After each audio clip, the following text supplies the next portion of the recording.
All right, welcome to the stream, everyone. I just want to thank Chilltastic for the follow offline last night after the stream. I was amazed at the timing there. Thank you so much, Chilltastic, for the follow. We are coming close to the goal. I didn't think it would be this fast, but we're chugging along on followers. I really appreciate everyone who's followed. And hopefully we keep growing. Getting close to our big goal. Right, so we're gonna play a little bit of Minecraft today. And I just realized that put exactly the same information as yesterday. But that's okay, sometimes it's still relevant. Still getting over being sick. Got a little bit of new stuff hopping on the server today. Let us transition on over. And so, we built this today. So I got rid of my original glass elevator and I built a taller one. Oops. Still getting used to it. There we go. Brings us straight up here, which is where I was going 90% of the time anyway. Brings us to the auto fisher, but also brings us to our turtle farm. Oh my, what happened? That's a lot of turtles.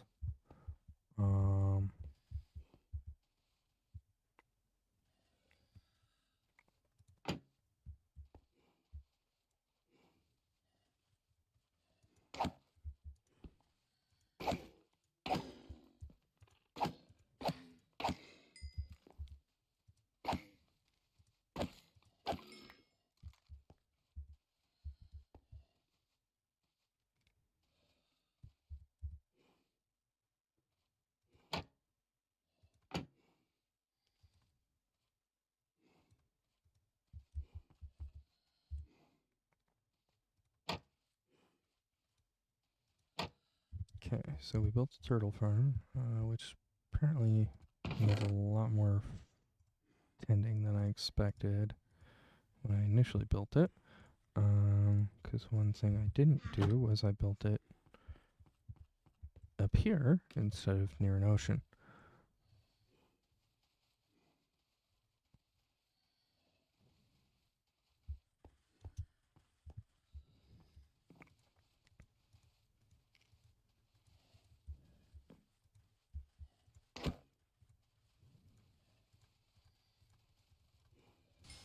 But anyway, it makes little turtle babies.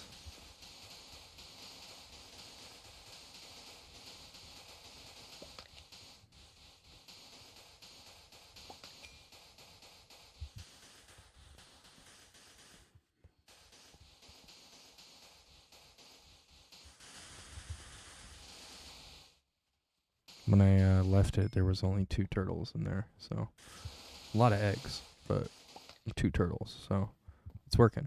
It's definitely working. All right.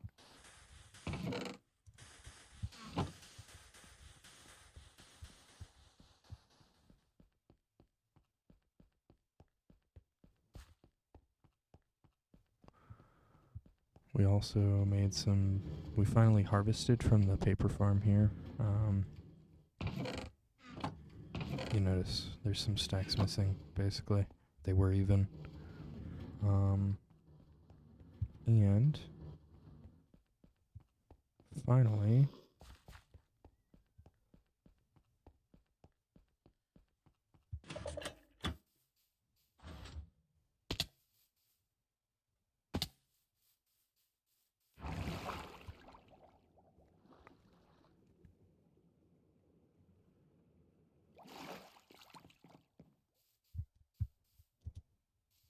I still haven't figured out the villager situation, and actually the villager died that I brought yesterday, so that's a real bummer. But I did at least make it a little bit easier for myself with the cows. They're all in the same cow farm that Sandman's using.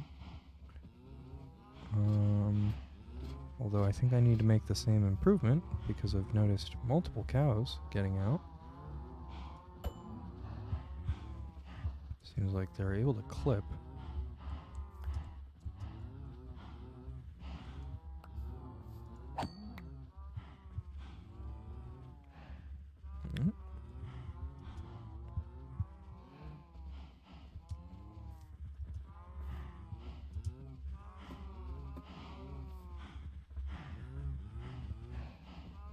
Seems like they're able to come out of here, which isn't great. But,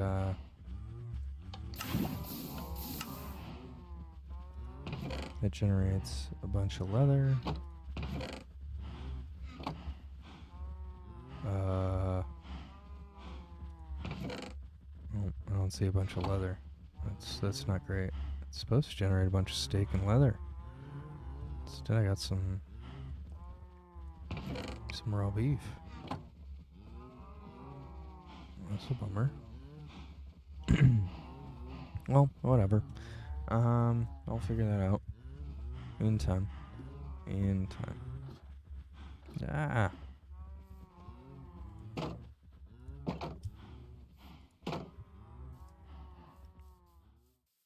Alright, so we're going to go head over to Canadian Queens.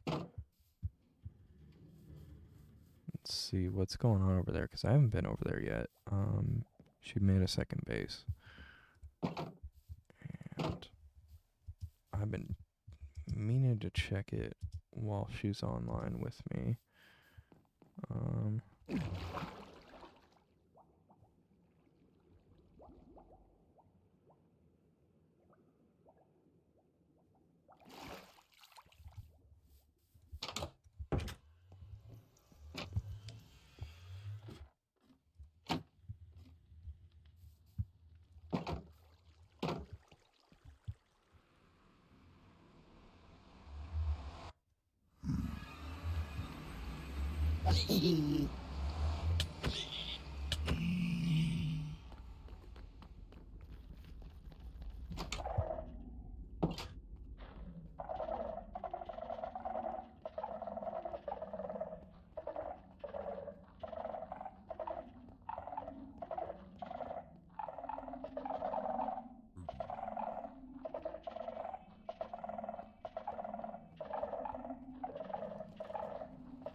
Ooh. A minecart in the nether. Well, this is exciting.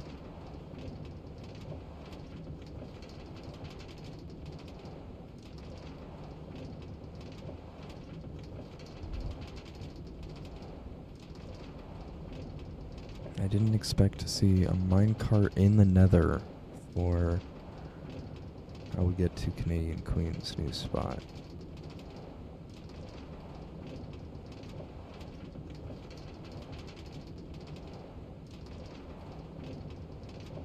This is really cool.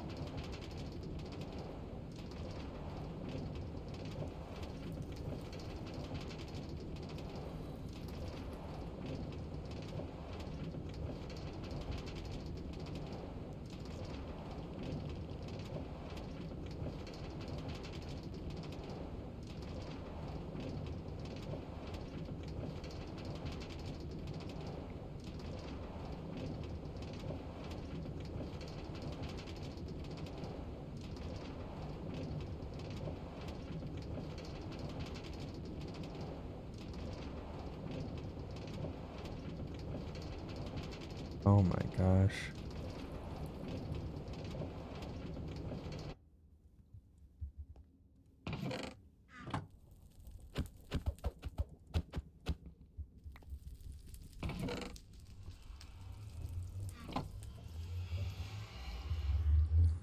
I could just do this.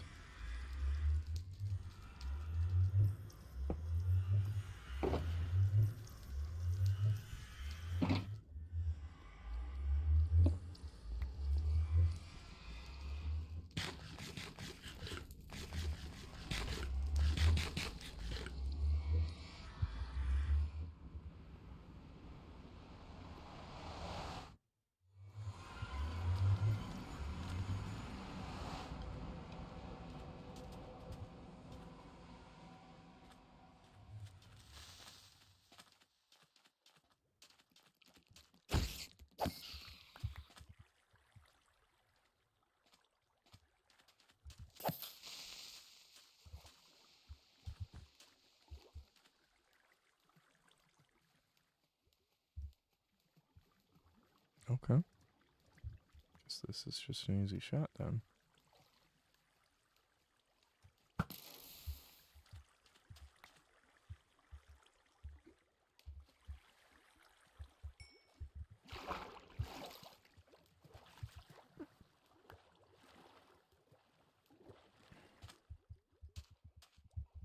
I love how many axolotls there are. This is amazing.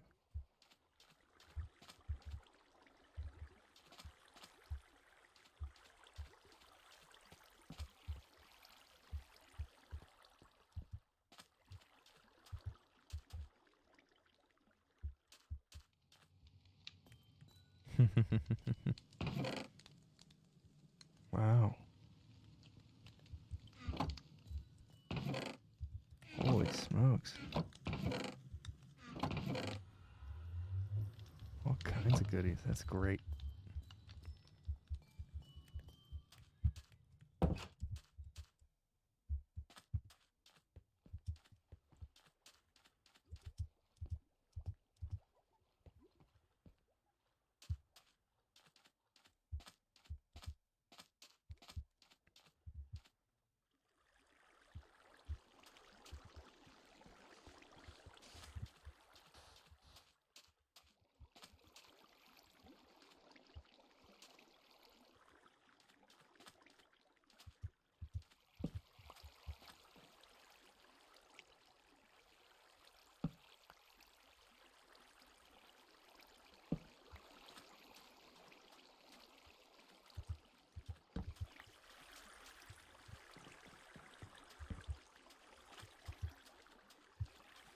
I don't know if she's noticed this yet.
Oh, it's a cactus farm. Very cool.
don't know if cactus and composters work.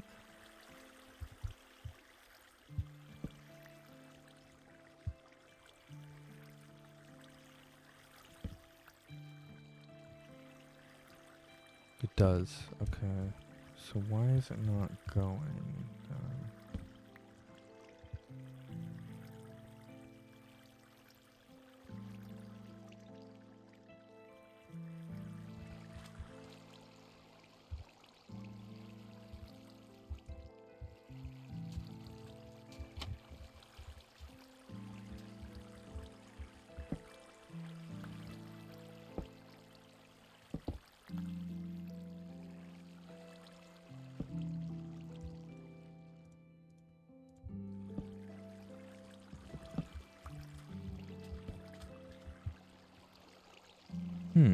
Okay, so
wait, is it? Oh no, it's going into the sand.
Oh, that's always fun to start the stream off that way.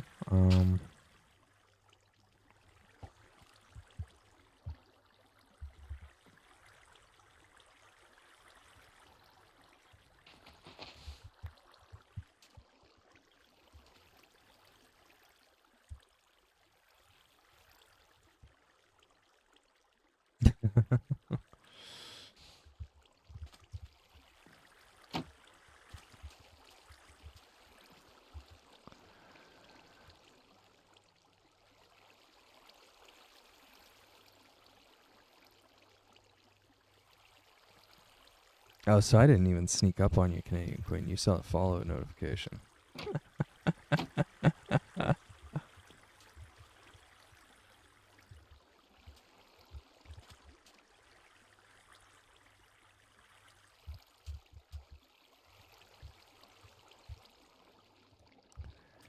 Well, it looks like it's it's it should work.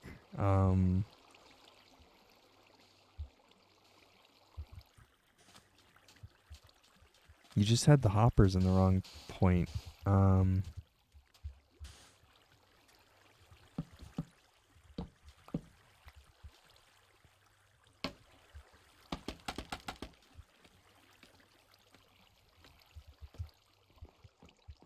me see.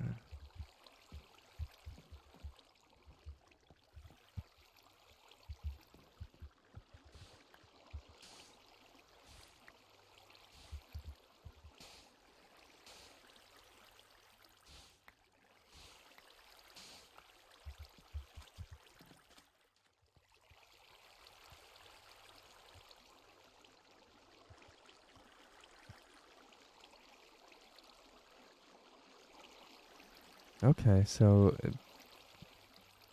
what actually harvests the cactus? That's the part I'm having the hard time with. Is it just manual?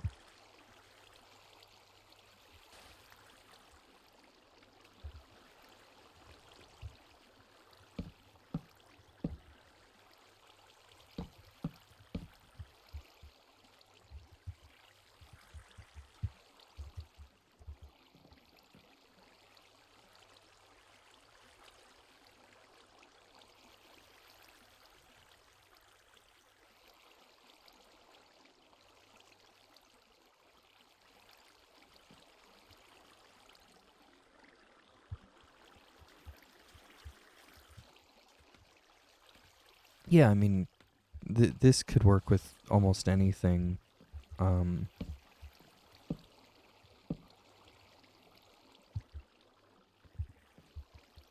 oh,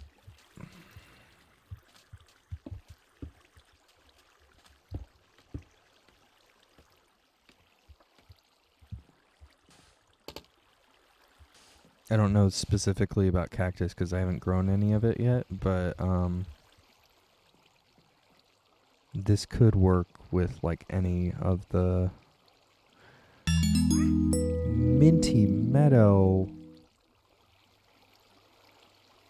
How are you Minty doing? Meadow rated with 8 viewers. Hey, Panther. Welcome in, Raiders. Oh, I love that emote. Minty, you got the best one right there. It's $1 million emote right there.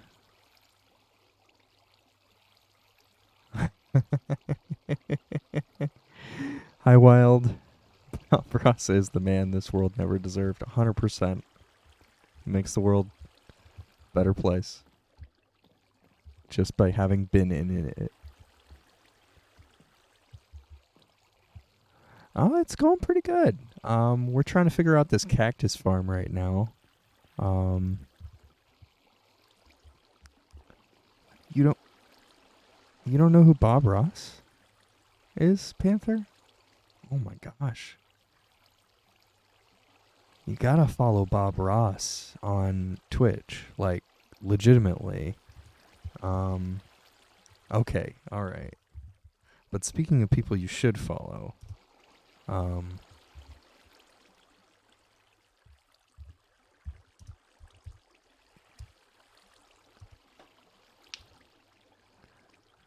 I haven't set that up yet. Okay, good to know.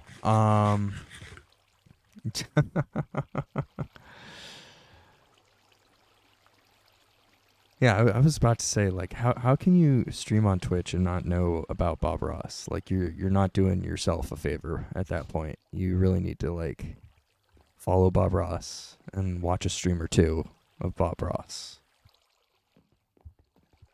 Like Twitch plays Pokemon, that happened years and years and years ago, but Bob Ross is still very, very recent in that they still do it, you know.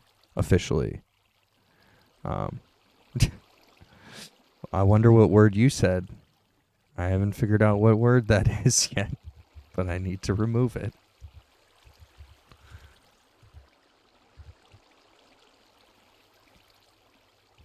Maybe a link too, yeah. Oh, well, you have a great night, Panther. I was really having fun watching you play Dead by Daylight. Dead by Daylight. There we go. It's Minty's link. Yeah, I don't have any mods yet, so I haven't turned off at all of the Twitch stuff. But I had it really locked down apparently a long time ago, and oh,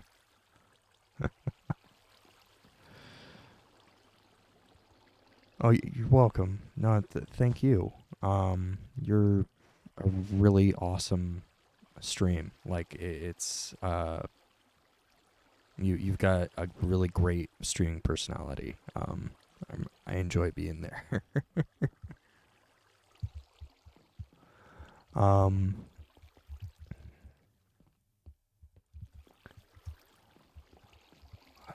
So yeah, we're taking a look at this cactus farm here with Canadian Queen, who's in chat.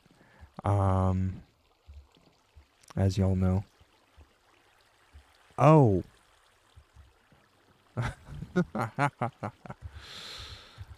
Yeah, if you want to DM me the link, I'm happy to take a look at it. But yeah, I have to turn down some stuff on my Twitch. I had it really locked down at one point. The first time I was like streaming over a year and change ago.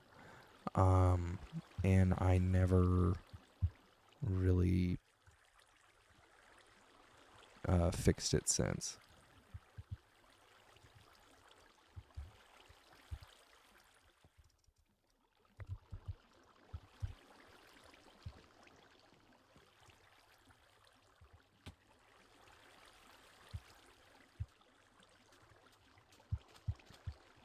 Soup.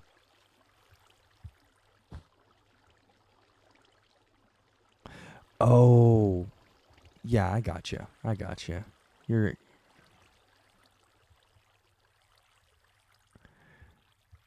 I'll be honest. It was a half-hearted shout out in the first place because I knew Canadian Queen was the only one in my stream. And yeah, Canadian Queen, please do follow Minty. She's really awesome. She does some really cool crafting streams. She's also a mod for Wild Licorice. So if you haven't discovered Minty yet, okay, good. Yeah, if you haven't, then yes, please do.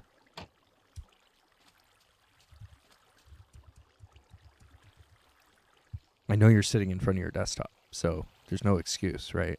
At that point. Minty is the Bob Ross of embroidery. She kind of is, yeah. You know, she knows her. She knows how to make a mistake and move on from it. That's important in any craft.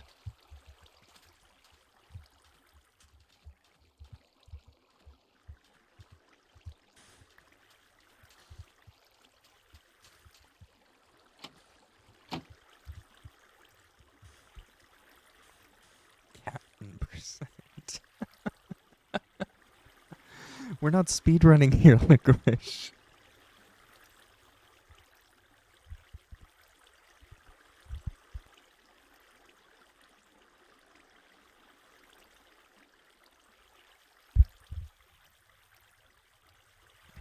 Excuse me. Yeah, we're not speedrunning here, but you're breaking the whole thing down. But it looks so good. I love all the acacia.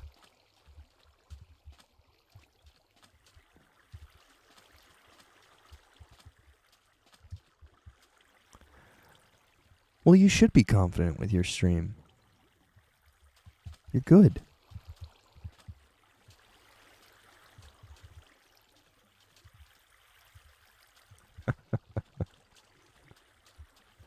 Yeah, we're trying to figure out what's wrong here. Here.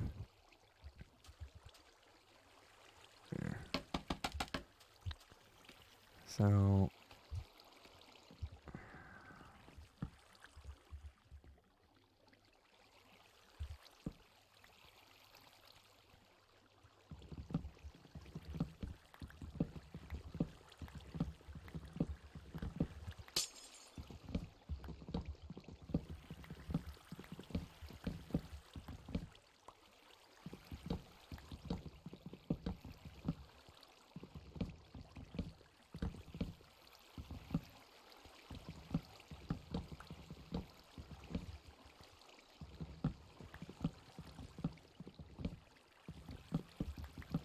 at first I thought it was just the hopper system was acting weird.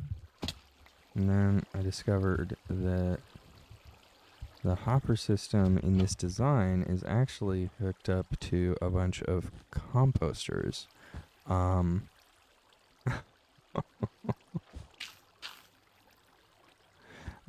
then those composters hook into this chest, is the idea. So I think that might be it, Canadian Queen. Now that I'm thinking about it, it might be the second layer of composters or hoppers for these composters are not pointed in the right direction.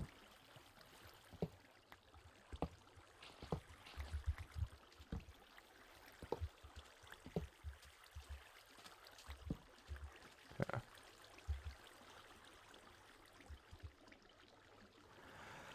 Hi, Chill. Welcome.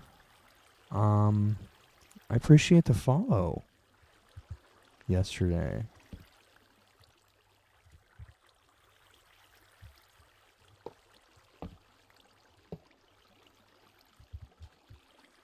Yeah, you did. I really appreciated that. Thank you. I'm assuming you are a Panther fan, because it's the timing of that.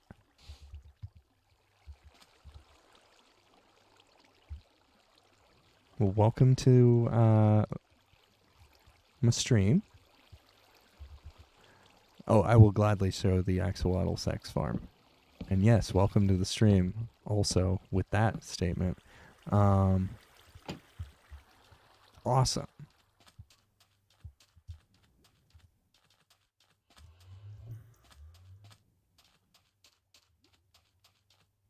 So I would say that the axolotl sex farm is thriving.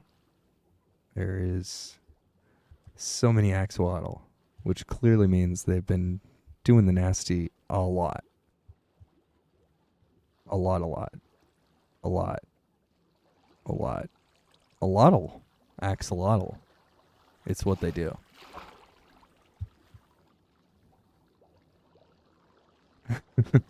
They've been real busy.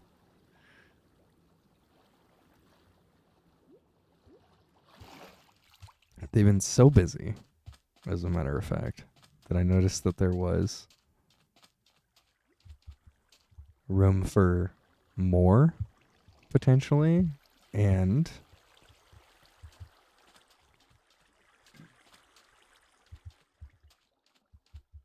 you could easily section this off with more.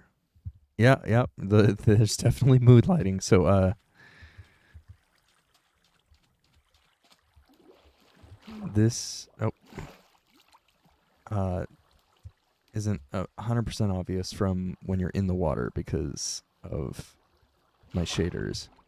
But these sea cucumbers definitely give off a mood lighting from above. There's the tank. There it is.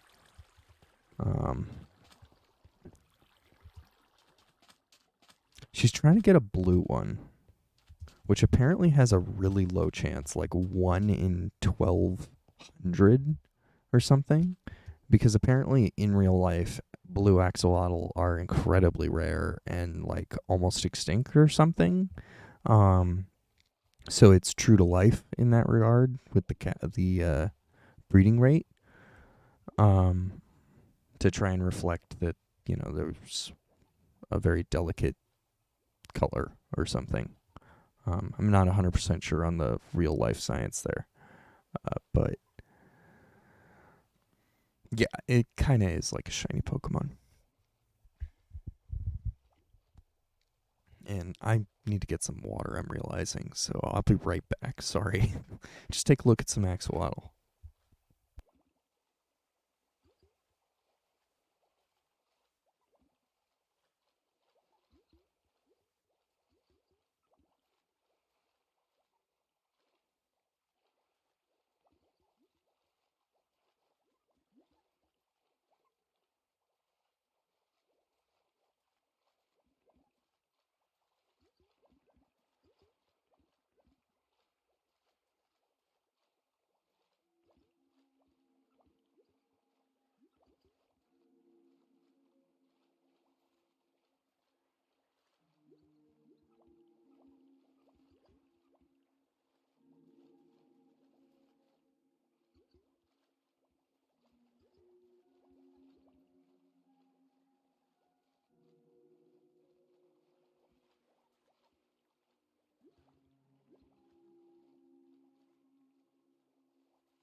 All right.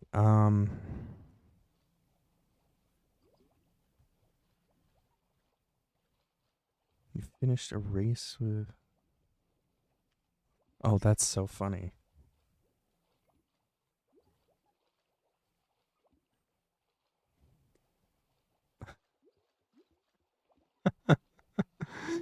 Wow. Imagine getting 12th place against bots in a sim. And how I wouldn't do any better at all.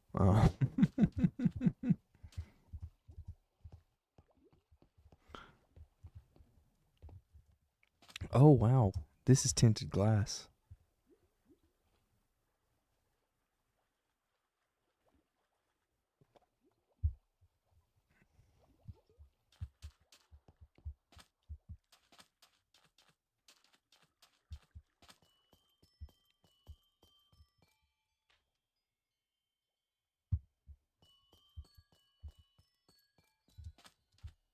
Well, I love the amethyst stock.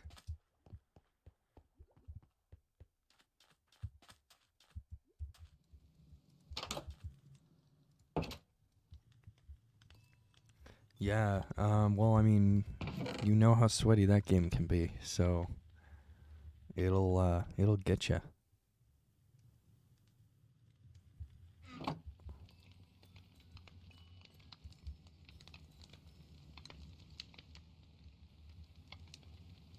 Oh, wow. It's those little details that are really cool. That's crying obsidian.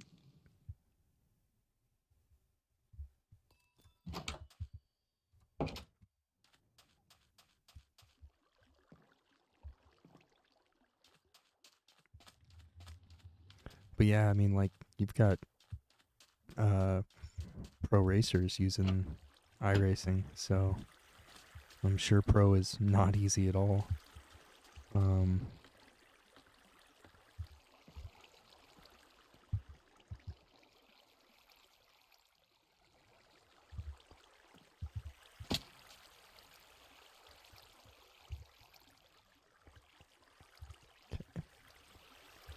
so it looks like we got all the stuff out of there.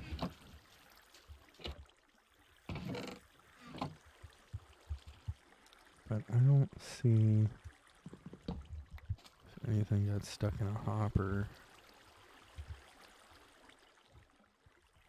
Well, you know, it has the juice.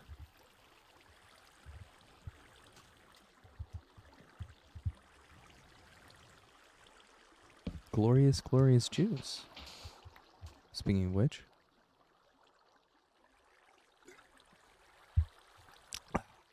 Yeah.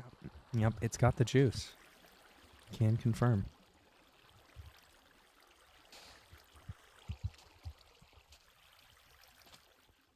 Everything changes. Everything. The knobs. Oh, gosh. They became so buttery.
Oh, shoot.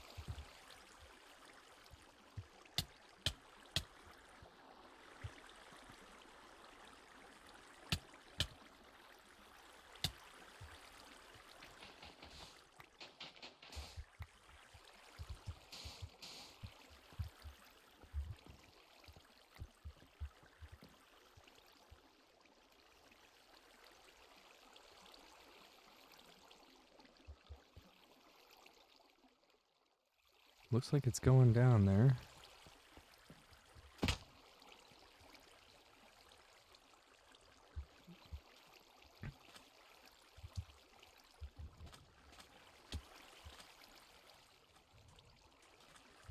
But then it popped out. So it didn't go in the hopper. Or maybe it did. There is some in the hopper.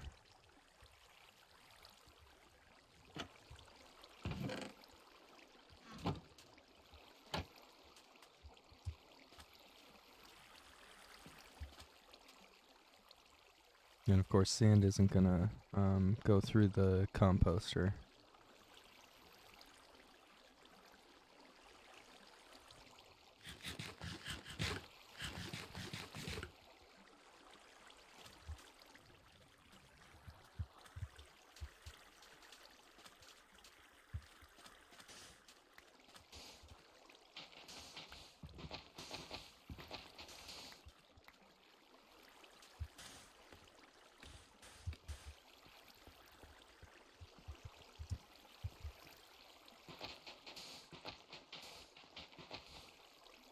Yeah, that's Canadian Queen.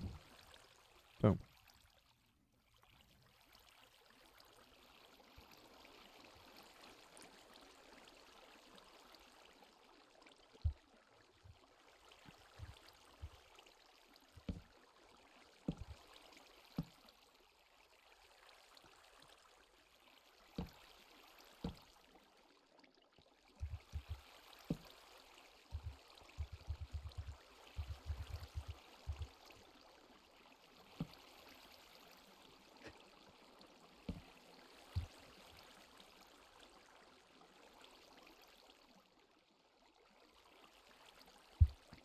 Yeah, we're both Madlads on Flo McNasty's Discord.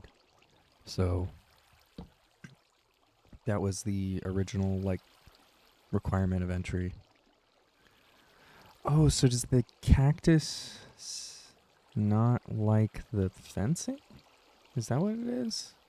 And then it'll just like pop off when the fencing touches it? Yeah. So we're playing on the Mad Lads, which is High Surf's creation.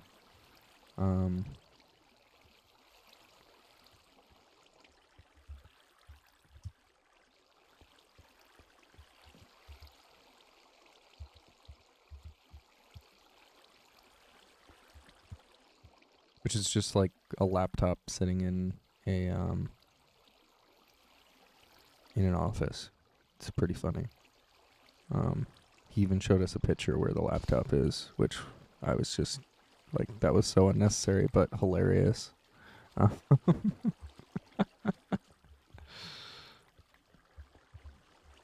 Okay, cool. I did not know that about Cactus at all. So that's really cool to find out.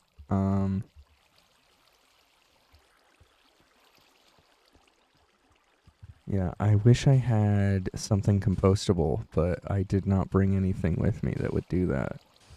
And we're in a desert, literally. So, you can use the scaffolding here, Queen. I'm just gonna leave it.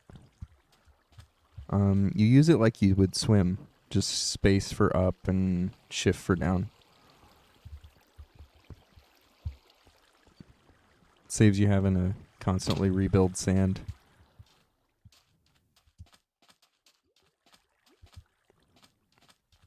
Let me see if I can find anything compostable. I guess if I can find some kelp, that would work. Do I have shears? I do not. Okay. I think sea cucumbers might. No.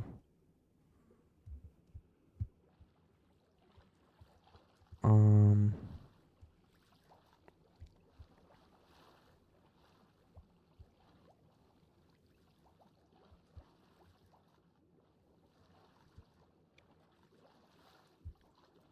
Yeah, I mean, I want something that you really need, so I was gonna go find it, basically. That's compostable, so like a bunch of wheat would be great, but I didn't bring any with me. And it's gonna take me a few minutes to go get it.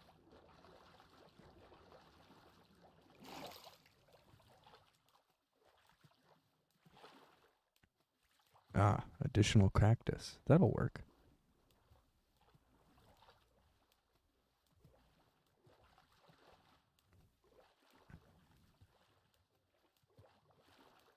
I needed a little bit of cactus, because I haven't come across it yet.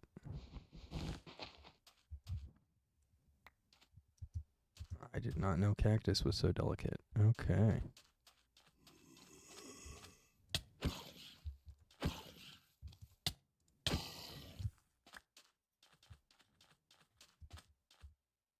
What in the world? Hunger. Oh. Okay.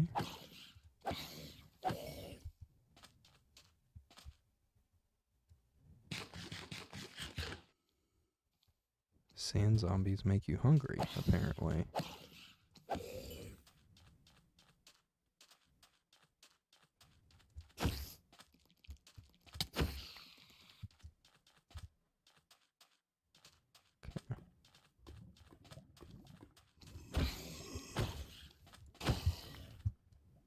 Oh, a rabbit. Come here, rabbit. Come here.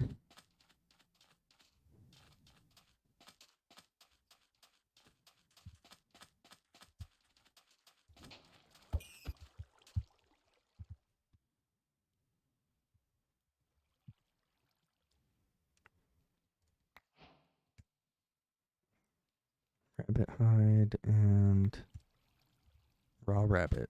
Perfect. I'm trying to eat everything in the game, And rabbits are hard to catch.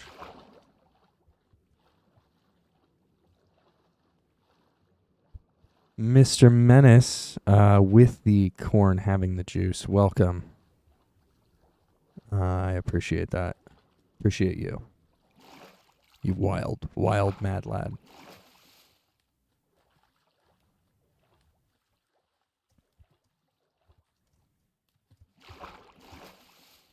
Huh.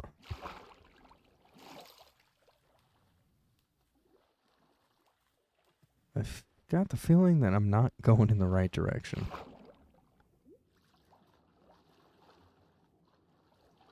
I mean, you don't have to be a flow mad lad to be a mad lad. I'm not even sure if Menace is a mad lad. Although they might be. Because Menace has been with Flow's community for a long time. But, you know, you could be a mad lad here, chill.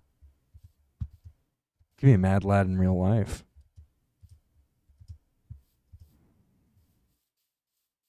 Yeah. I don't know if I have the power to just be like, hey, you're mad lads now, but hey, you're mad lads now. I don't know if that means anything to you guys, but sure.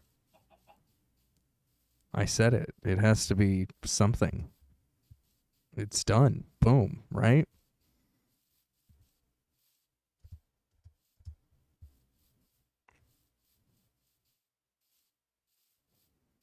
I really do need to have a conversation with High Surf on, like,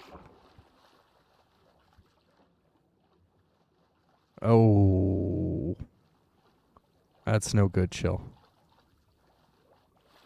That would be what we like to call not chill. That would be hot tea.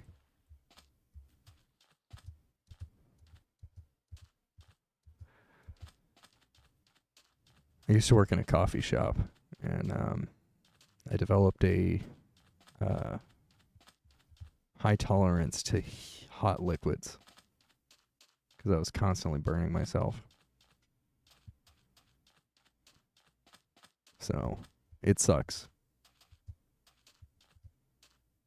to the point where I don't even feel it anymore unless it's hot water. Hot tea isn't hot water, fortunately. So it's better, but it still hurts. And to say I don't feel it anymore is wrong. It's mostly just I don't feel it the same way anymore. Which might mean I don't feel things the same way. Who knows? I'm so lost. I'm pulling up the map. I'm done. I looked. I hunted. I'm in a new area. I went so far away. Oh my god. That is wild. I hope you're okay, chill. Remember that cold water is gonna help. Ice is better. Depending on how long it was hanging out there. And if it's been on there for a long time, definitely put some aloe on it.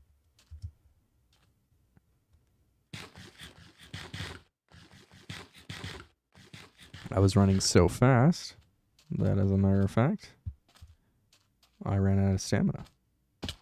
Boom. I'm just casually going to take all this cactus, though. That's mine now. I'm totally making a cactus farm after this, Canadian Queen. I've seen how easy it is. I'm doing it.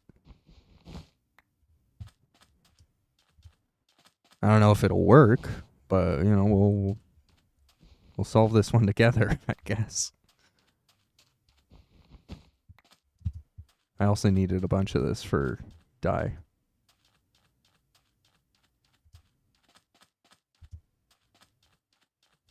Because apparently you need cactus for green dye.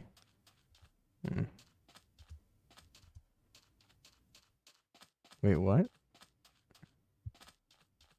I thought it was this way.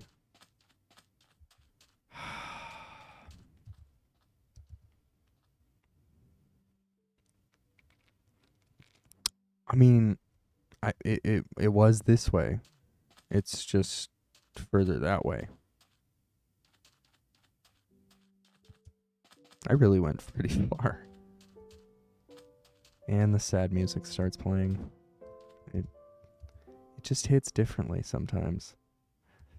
Well, Licorice, that's your own fault, and you know why. You've got the you've got a trader at your place. You can interact with them. You can trade. Yeah, you're a hoarder. It's okay to be a hoarder. Oh, I was wrong. It's this way. It's okay to be a hoarder. You just need to accept that's what you did, and those are the consequences of your actions. Especially with digital objects, like hoarding's nothing.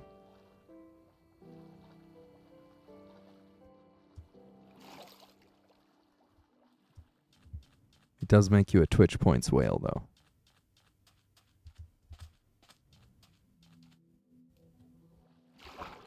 Which, you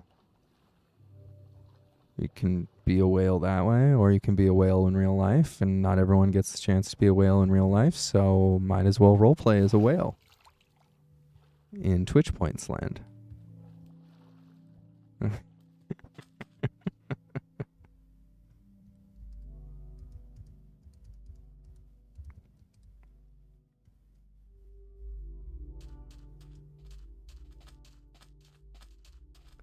See, I thought that too, Chill, and I'm hooked. I'm like hard. Speak whale.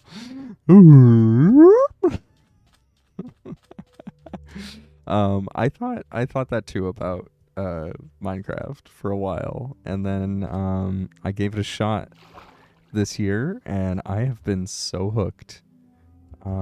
It's wild how deep this game is, and I have been enjoying the heck out of it.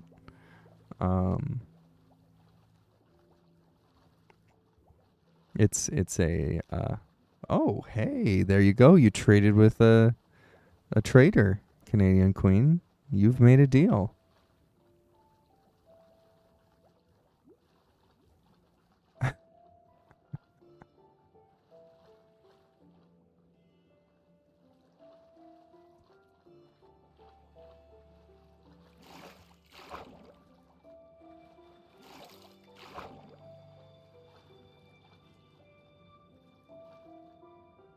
I mean, you can kill the trader and see if the llamas get hostile. Sometimes they do, sometimes they don't. You never know.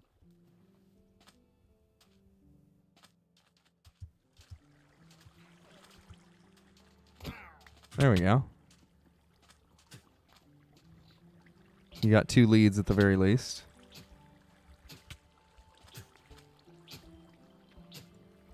I don't know what llamas want.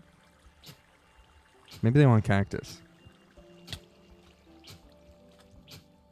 Okay,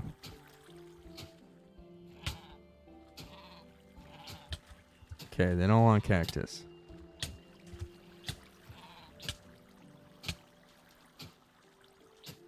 Alright, they're going down.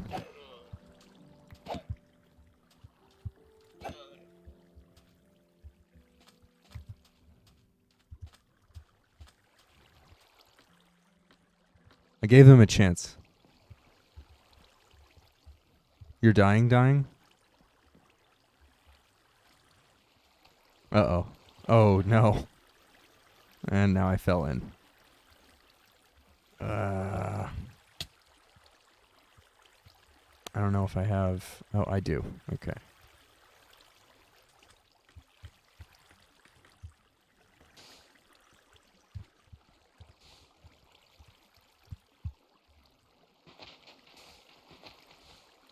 When do I normally stream? So I'm in Eastern. I normally stream after 9 p.m. most nights. Sometimes I stream for 1 hour. Sometimes I stream for 4.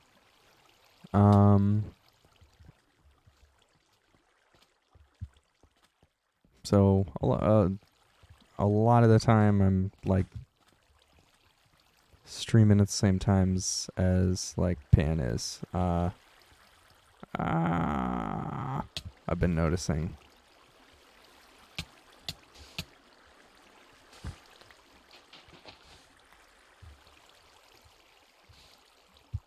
Okay. So I'm gonna throw one of these in here. Well, you're ahead of me on that one. Oops, and I got the wrong one.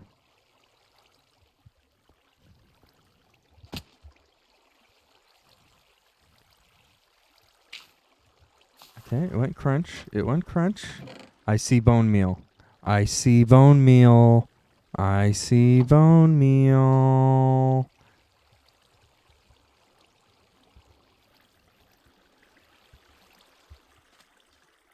It is working, Canadian Queen. I see bone meal in the chest.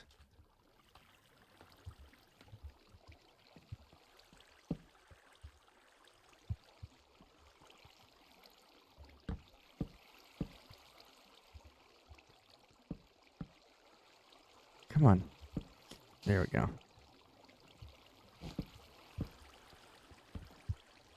So assuming that it will grow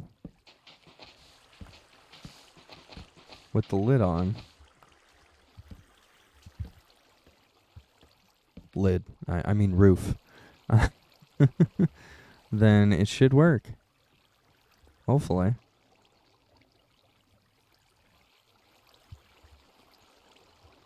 And I've got some of these jungle planks.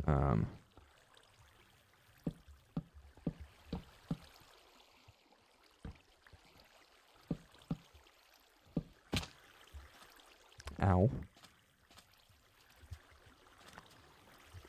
I feel so smart. There we go.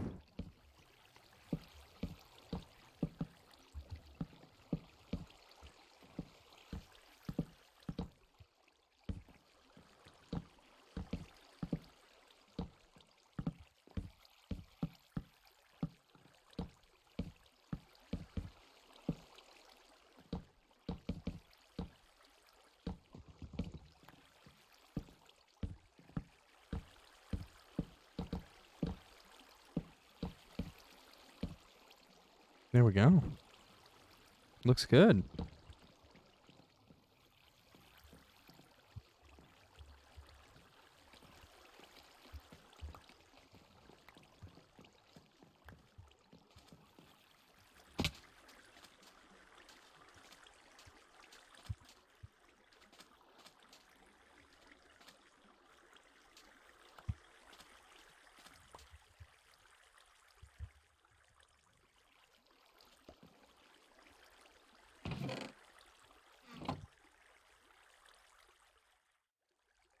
I don't hear them.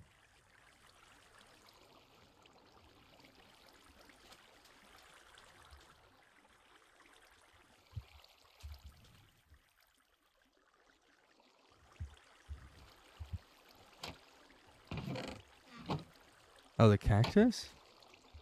They make a sound?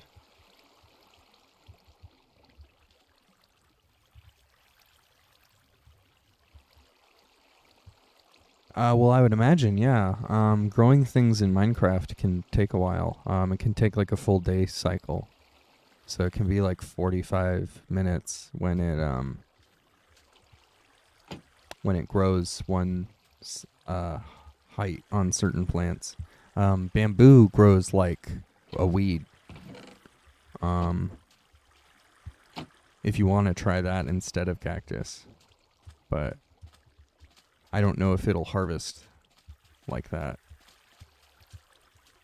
That might be a property only for cactus.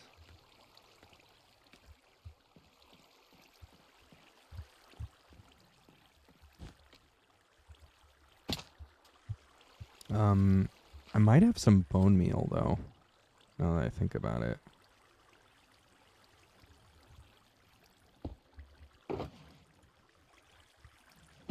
So we can really test it out now.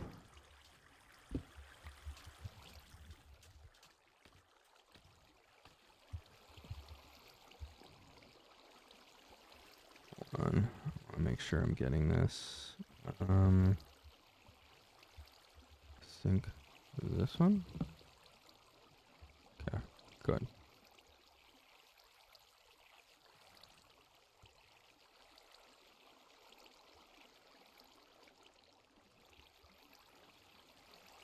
Nope. All right.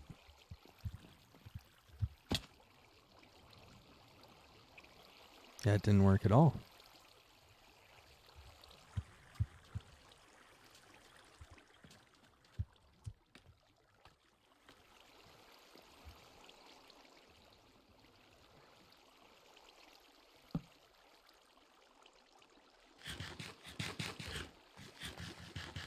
Yeah, I would just let it rip. It looks like the bone meal creation part is working just fine.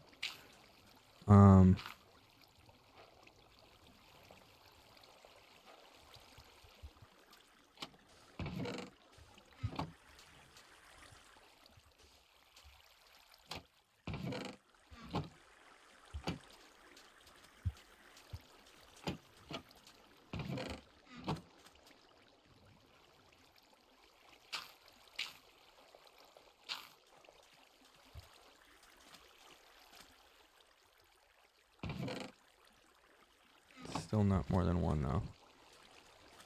Okay.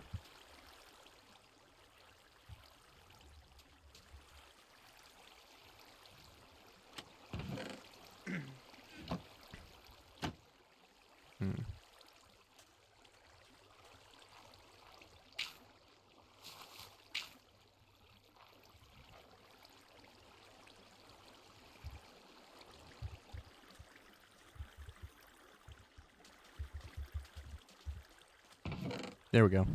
2 bone meal. Took a lot of cactus, though.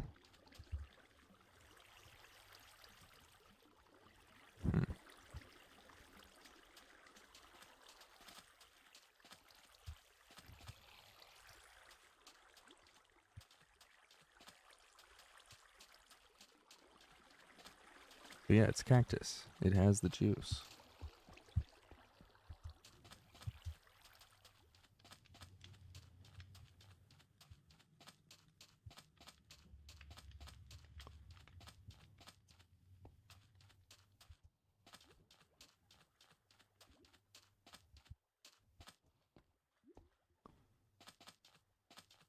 That sounds really early. Like an hour I would never want to get up at.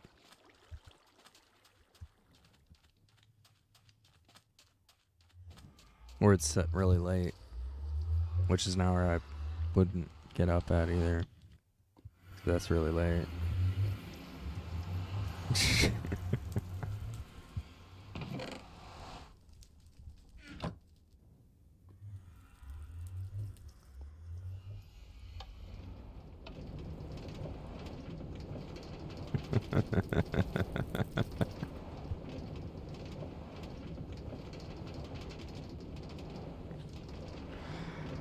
Sorry, I couldn't resist. Yeah,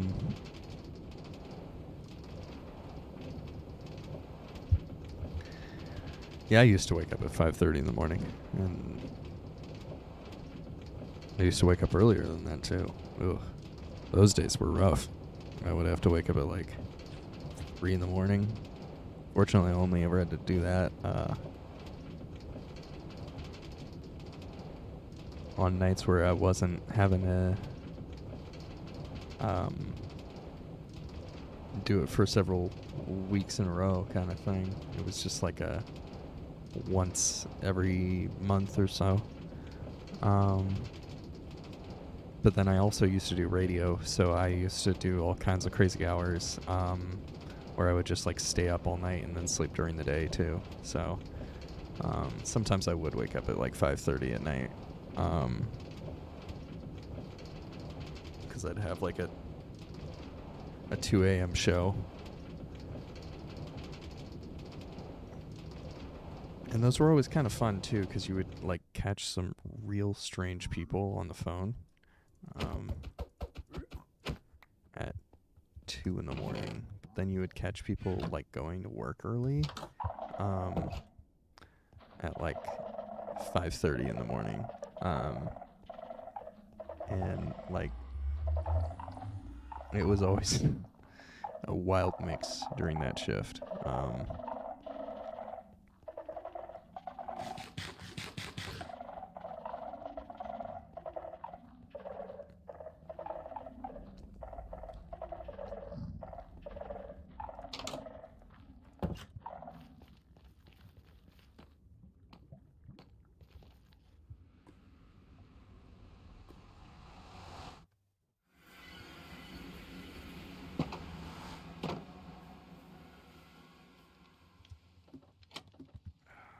There we go. But yeah, radio was a lot of fun.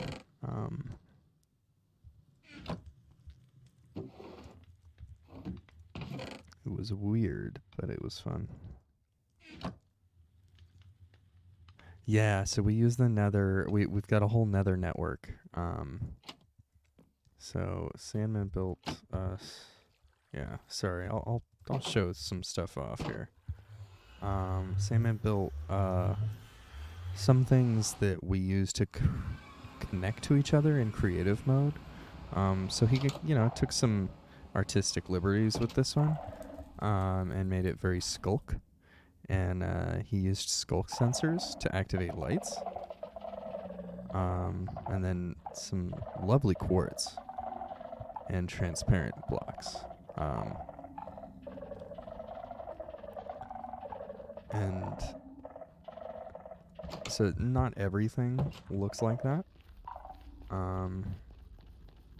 Yeah, he's got a great aesthetic.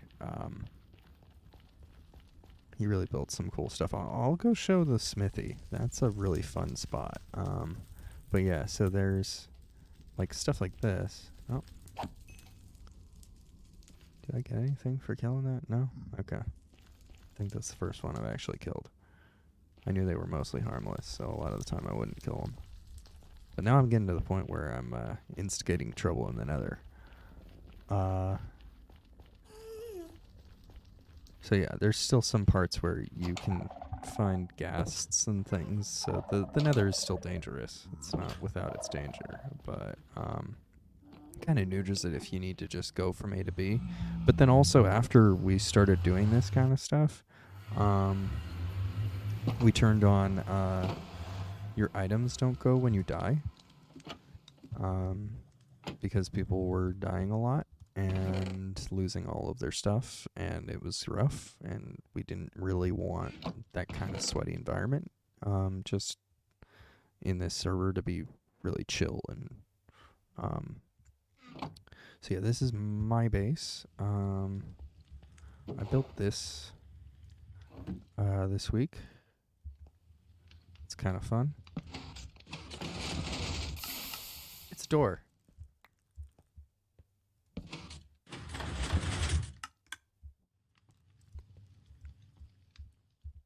Oh my gosh.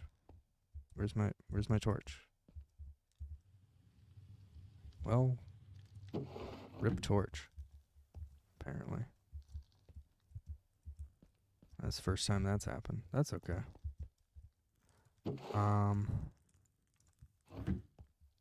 Yeah, so it's a kind of secret door.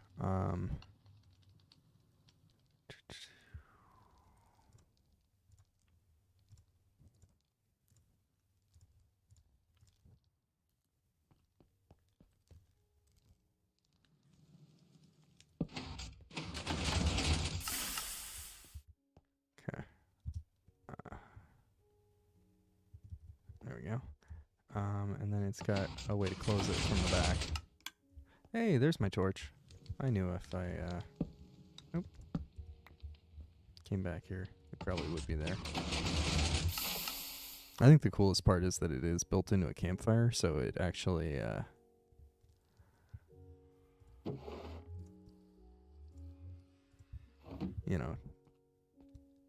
puts out the campfire, and relights it.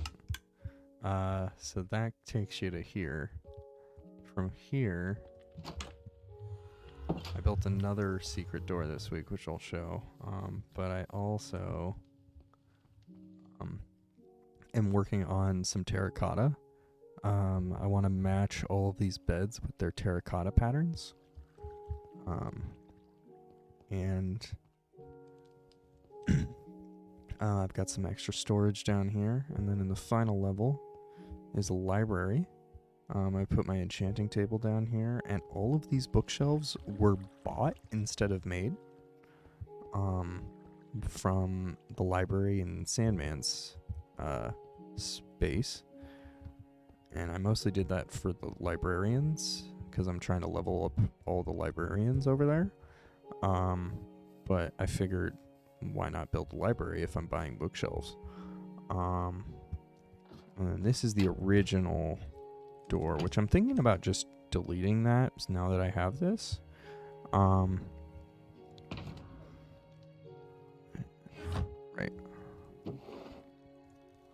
Okay. I'm going to toss these rabbit hides up. I really needed some sand. I'll throw some cactus in there.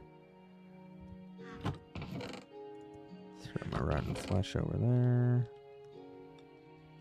A raw rabbit. Actually, I need to eat one of these. And I need to cook one of these. So I will put this in here. And okay. Now the reason I'm doing that is there's an achievement that if you eat everything in the or if you eat 40 different items, it's not everything that's edible, but it's almost everything that's edible, then you get an achievement. So I'm almost there. Whoa, I need to block this off.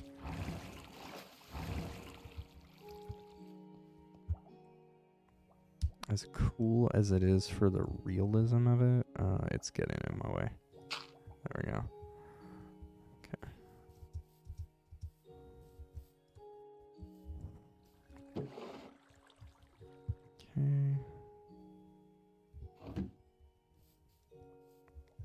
Alright, so we'll go head over to Sandman's spot.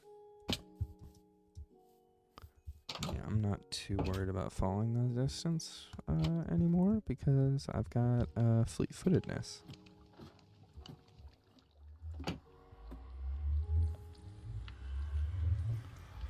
Oh, yeah, so Sandman built these for me. So I've got an up elevator that I've built now, but I've had to rebuild these a couple of times. And yeah, these are up and down water elevators. I'm not touching anything right now. It just does this on its own. It's pretty awesome. And then I'm not touching anything right now. If I hold shift, I go down faster, obviously, but I don't have to.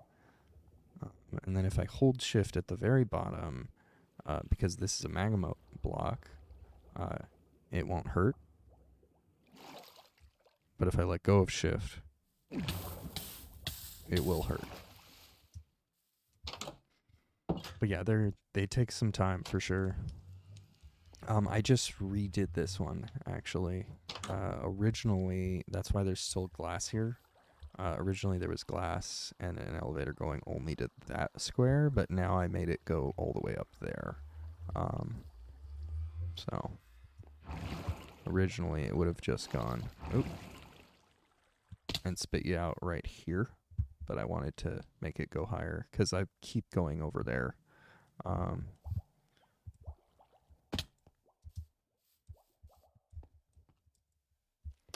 Oh, yeah.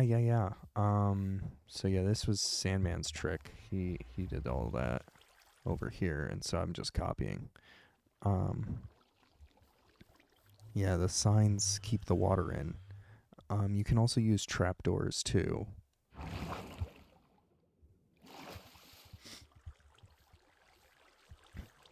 but the signs are just easier to place. Of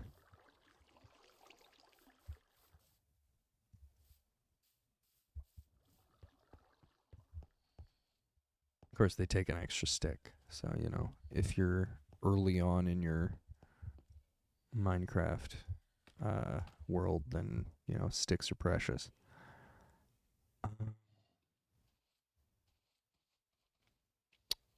Yeah, so this turtle farm isn't quite working like how I want it. I'm thinking about just deleting it completely. Or redoing it because I'm either going to need to do some more hopper action under this sand, or I guess that's not a bad way to go, actually.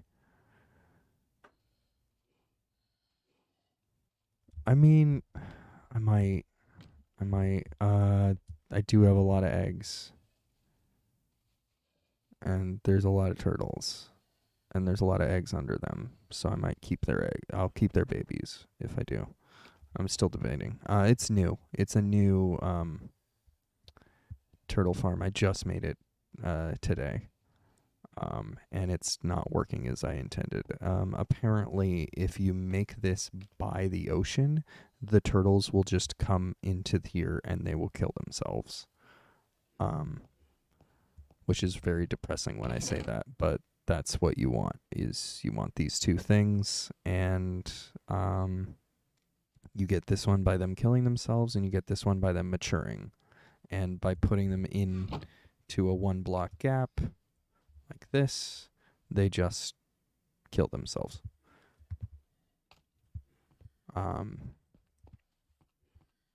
Yeah, such is life for a turtle. But yeah, they won't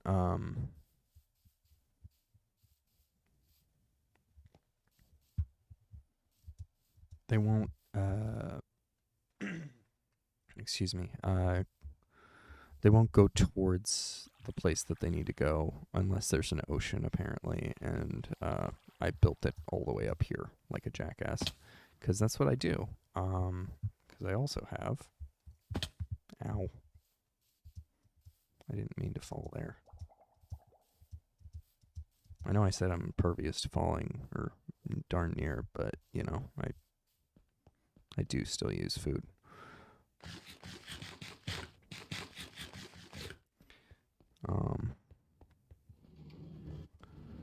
So I got my paper farm up here, and you're gonna ask, why did you build a paper farm when it needs to grow?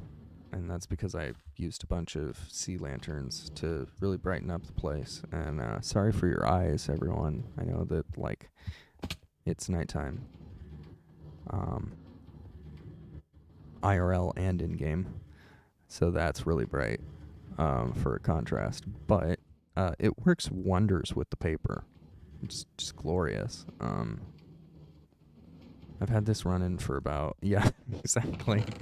I've had this running for about 5 days, and it's generating crazy amounts of sugar cane between the two sides.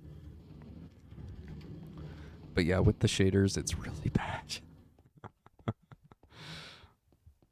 I gotta see if I can maybe turn it down a little bit on the super bright stuff, without adjusting too much on the other without making it too dark. All right, boom. All right, so we're gonna go to Sandman's Smithy. Sandman's Smithy is wild. He has put so many hours of work into this game, or into this server. I think he was one of the first people in the server. And he has some of the highest knowledge of Minecraft of the people who play it regularly.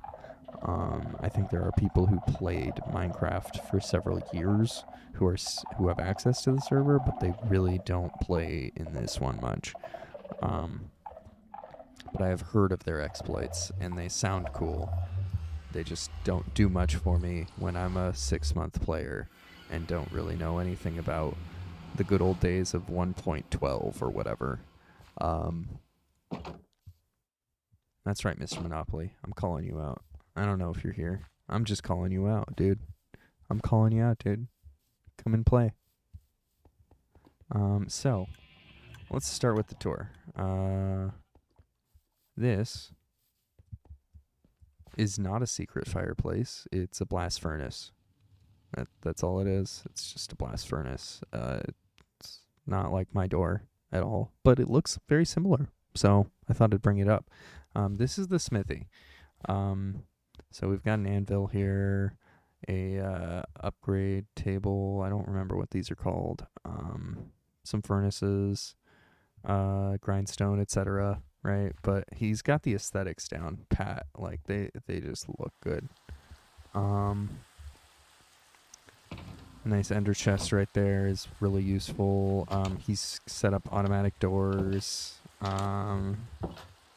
He's got the aesthetics down in here. This is like his bedroom area.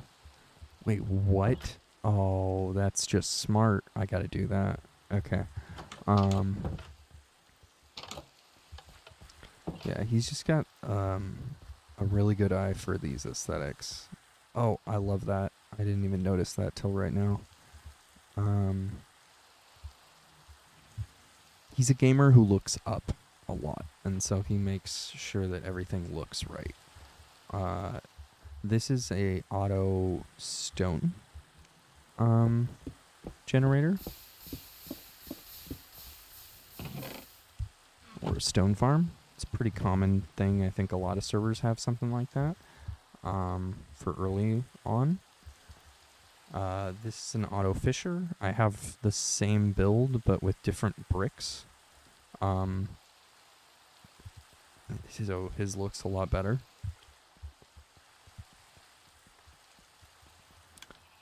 This is a wool generator. I'm getting caught. This is a automatic lava generator. You can use it for fuel. So it's basically infinite fuel. So basically, all of the crazy colors here, I love this, all represent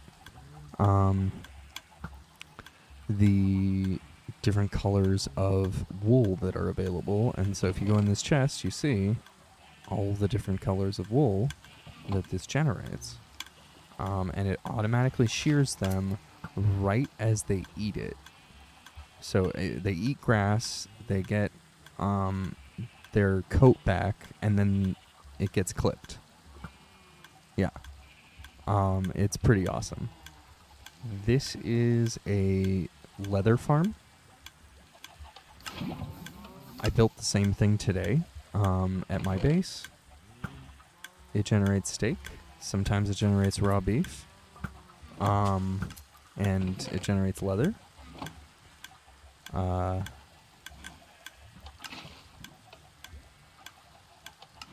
Mine does the exact same thing. I found the same video that he used. He didn't even share it. I just stole it from that YouTube video. Yep, goodbye cows. And then this is a chicken farm.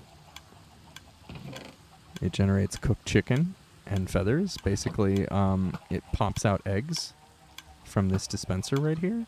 And when those chickens grow up, they hit their head against the lava and die. So cooked chicken and feathers so that you can make arrows. This is his paper farm, which is basically the exact same thing as my paper farm, only he inverted it. So instead of the paper being on the outside, the paper's on the inside, but they're right next to each other. And then he doesn't have the crazy bright glowstones on there, or sea lanterns.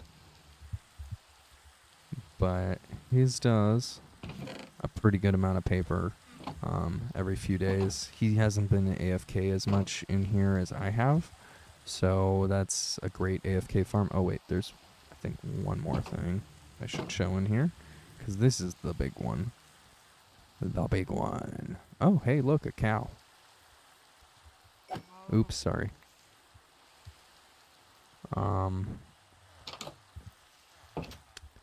So this is the library. He really spent a good amount of time making sure. I love these windows. I'm going to say that right now. These are amazing. Open windows. Gotta love it. They also have a nice overhang. So even though they're not meant to be doing this, you're staying dry in the rain. And then he's got some librarians here. We're trying to get it so that we're just like already set up on books. But these librarians are most of the way leveled in some cases. If they take paper, I've gotten most of them all the way up. This has been my project. It's not the most exciting thing in the world, but some of them are very useful. And some of them are not great RNG. But as we go down here, these guys, I promise, they're totally hired here. They totally work here. They're not held against their will. So yeah, we've got like efficiency 5, respiration 3, sweeping edge, luck of the sea 3, flame infinity, fire aspect. They're totally kept here voluntarily. It's not against their will at all. Power 5. Basically, he went through a lot of villagers to get here. He might have killed a few. A lot. Okay, he killed a lot. Anyway. But yeah, a lot of them are fully leveled up. Some of them are almost there.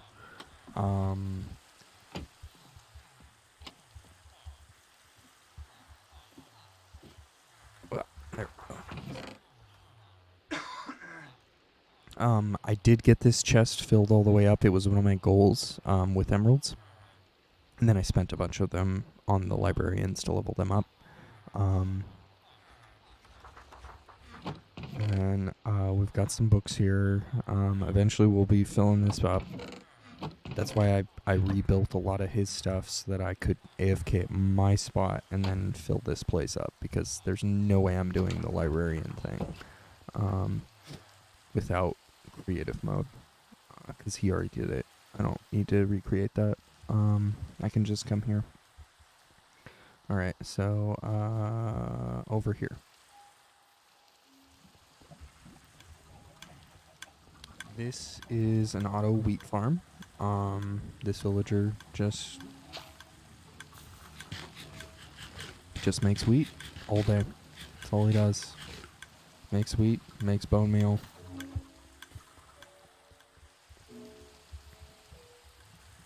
We literally have too much wheat. It's wild.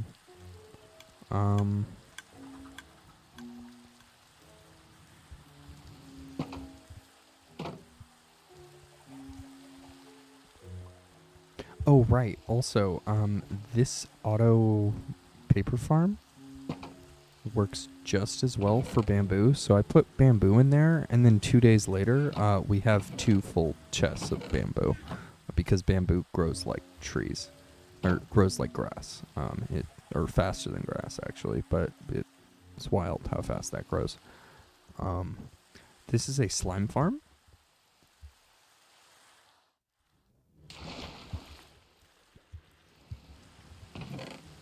It just generates slime. We're swimming in slime. Just so much slime. It's absolutely absurd how much slime. Yeah, there's a lot of slime. It's great for sticky pistons.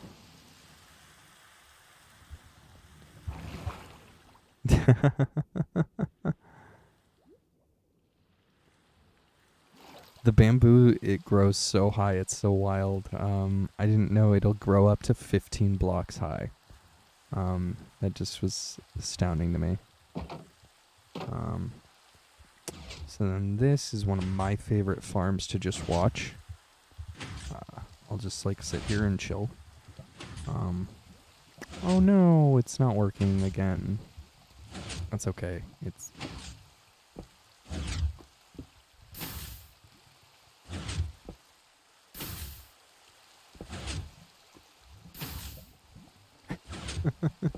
And yeah, Menace, I made sure that that emote was there for you.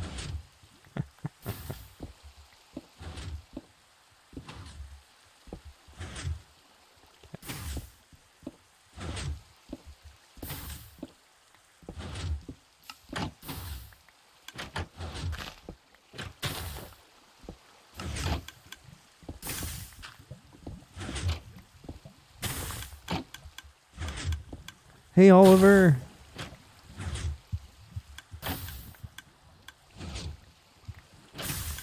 Oliver's another member of the server, everyone. He is also a god tier LoL player.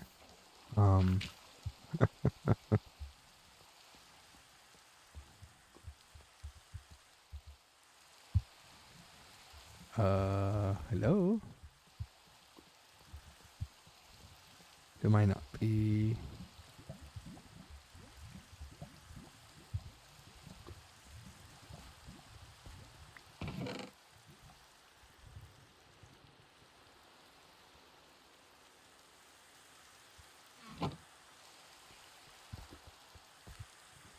I'm just going to casually steal some bone meal here because, as you saw, that was full.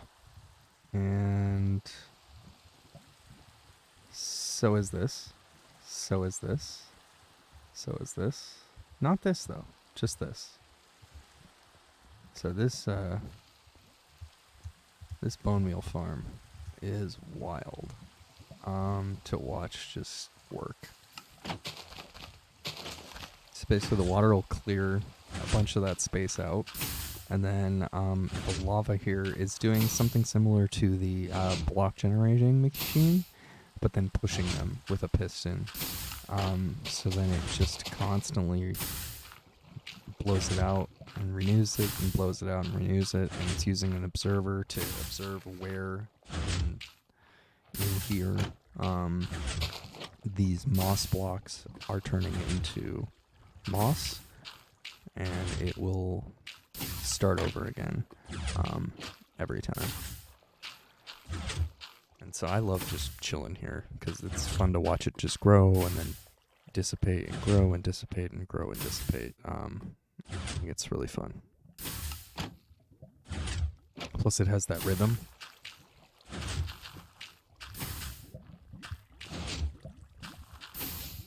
And then you get the composter in there. It's just very rhythmic. Practically ASMR right here. But visual ASMR. Alright, so this wild machine right here. I'm going to check. Okay, it's full up. It is a tree farm. This is the opposite of ASMR, although technically it would be still ASMR. So you'll notice it's spitting out a bunch of things.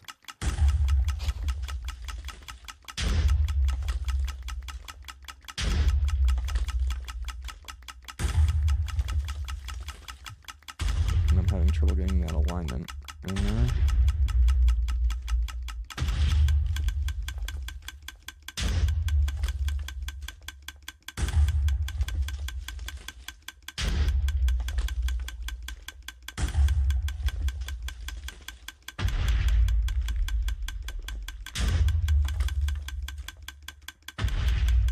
So now you hear the, this is going to be loud, by the way. If I can get it to work.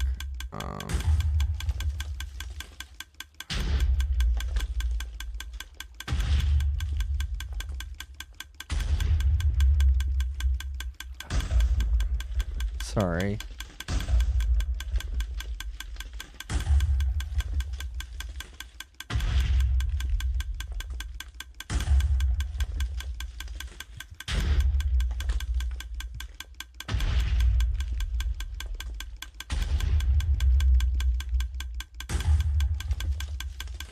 Oh.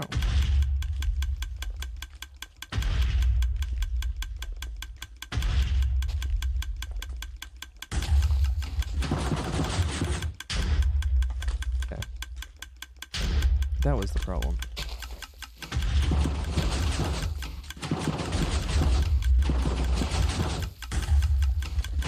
So this just is a tree farm. It will run trees like crazy.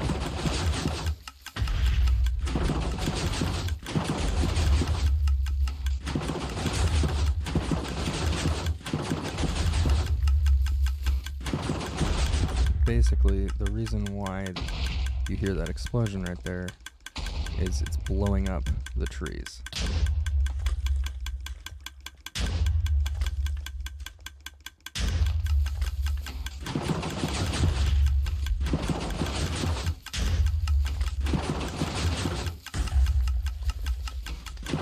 And so you can just sit here and run trees for a long time until the bone meal runs out.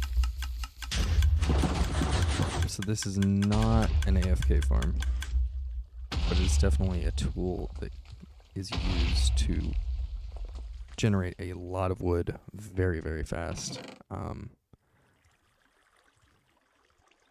we go.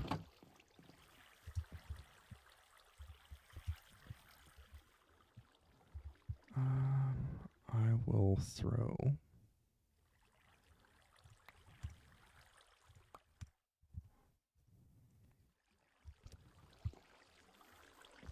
all of this in there, and I was really hoping for an apple. There we go.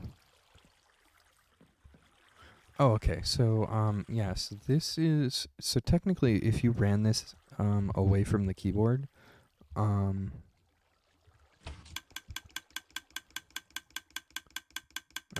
shoot. If you ran this away from the keyboard, it would stop running.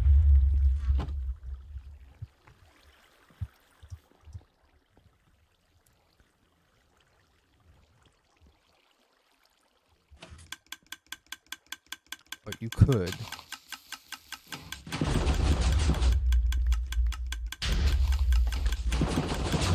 by doing this.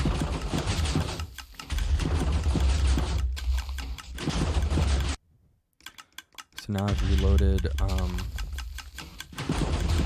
game resources, so now it thinks that I'm holding the right click, and I'm not touching the keyboard or the mouse at all.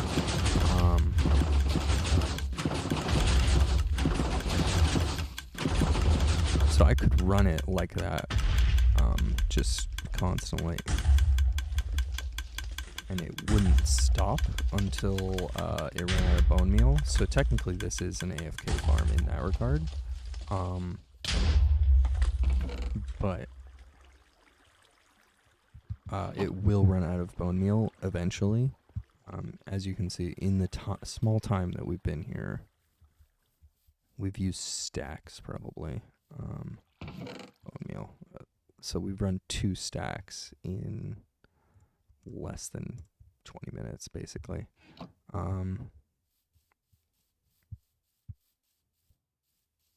Yeah, I'm sorry. It's loud. It's very, but it is very cool to see how fast you can generate wood.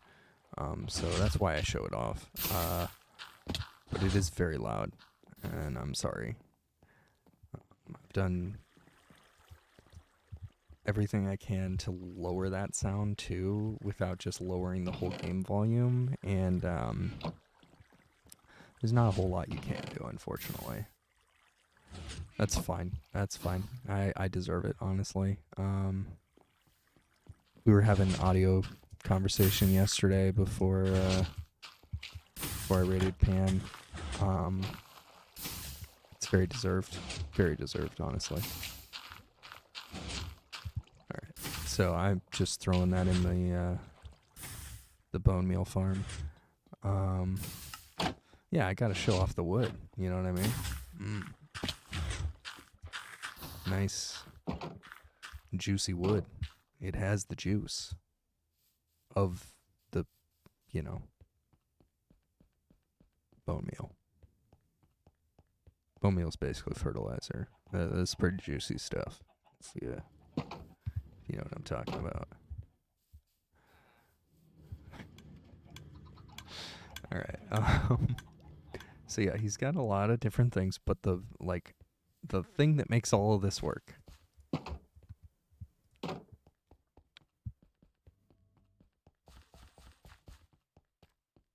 is this. This is an iron golem farm that's working right now. Hey, look, there's an iron golem in there. Bye, iron golem. Oh, you're really hanging out for a bit. I guess the corner is a safe spot in that you don't get hit as much. So yeah, iron golems generate up there, and then they fall down into this lava pit, and we get iron and poppies from that. Which basically means the server has infinite iron. These are blocks of iron. One of these is 9 of these.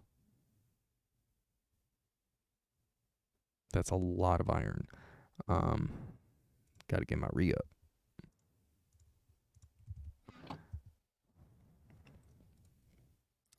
And the only thing you have to do to make a block iron, in case you don't know, I know a lot of people aren't doing blocks of metal necessarily, is that.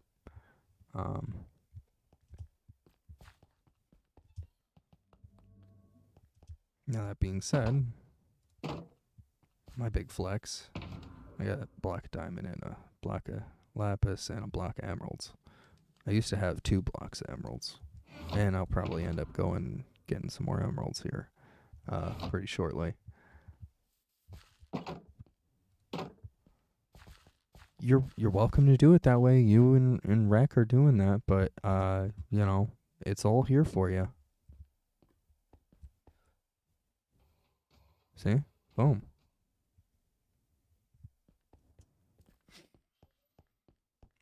Honestly, the iron farm is it's huge. It's the thing that I highly recommend most people visit every time that I see someone in the server who's new. So everything else is like nice to have. Like, he's got some honey and you can do some stuff with that, and he's got the paper farm and the librarians and everything, but I would say that the iron farm's probably the biggest thing that's powering all this stuff. Even though you don't see a lot of iron. Sweet. I've got cocoa beans too, and I haven't made a cookie yet, but I need to.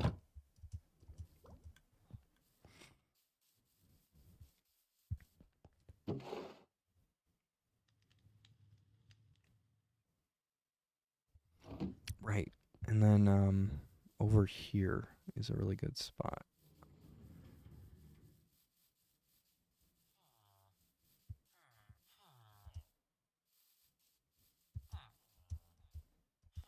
So he also made a train station. Now this wasn't made in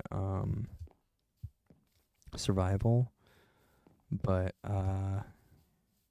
the idea was we made some things in creative just so that we can communicate with each other.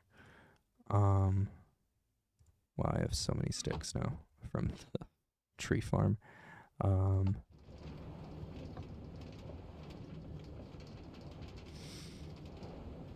So we have this railway, which is pretty impressive.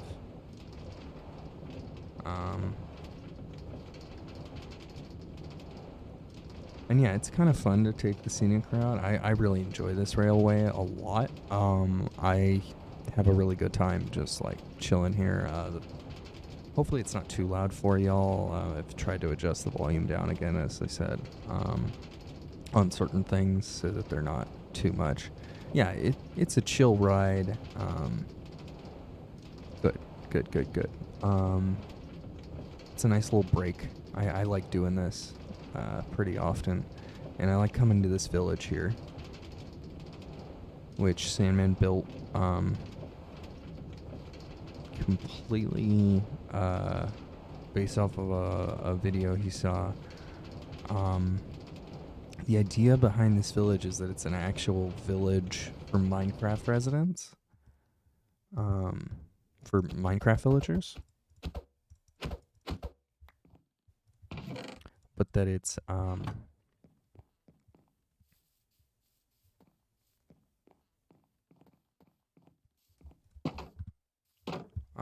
how a Minecraft villager would actually live, as opposed to the pre-generated stuff that you see in Minecraft. So this is a stonemason's workshop.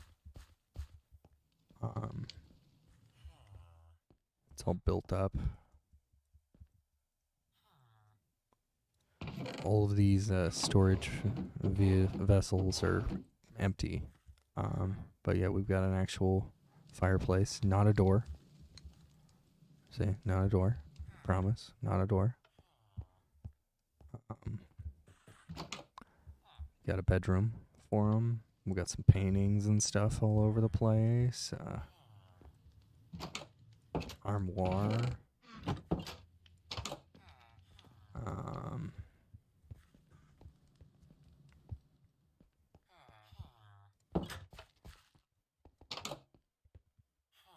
Storage.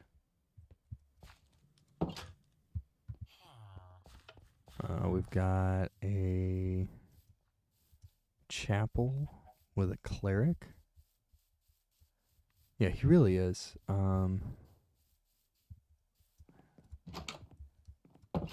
Honestly, like he's got some really great aesthetics of his own. It would be awesome to see him make some YouTube videos and see how well those do, because he's truly a Minecraft artist here. He might do some other stuff like programming and things, but you know, he's a Minecraft artist. Yeah, that's the thing. For me, Queen, is that, like, you know, his place looks amazing, but then he was like, I'm not done. I want to build more. So he built this, and it looks so much better than anything I could build. Like that chandelier, really? Like, I wouldn't have thought of that, but it's amazing. Nope. That wasn't the door. That's the door. Okay. And there was actually a cleric that was living here, because this is a brewing station, which will generate a Minecraft villager cleric. But I haven't seen him in a little while, and you know, he might have fallen down a well or something. I swear I didn't do it. I swear, I didn't throw him down the well. You know.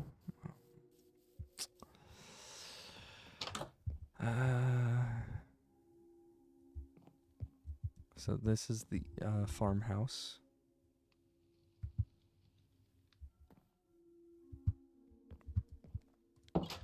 Because farmer clearly lives here. And yeah, just like the small details. He put different kinds of dirt in here so that it would perpetually have some spots and inconsistencies.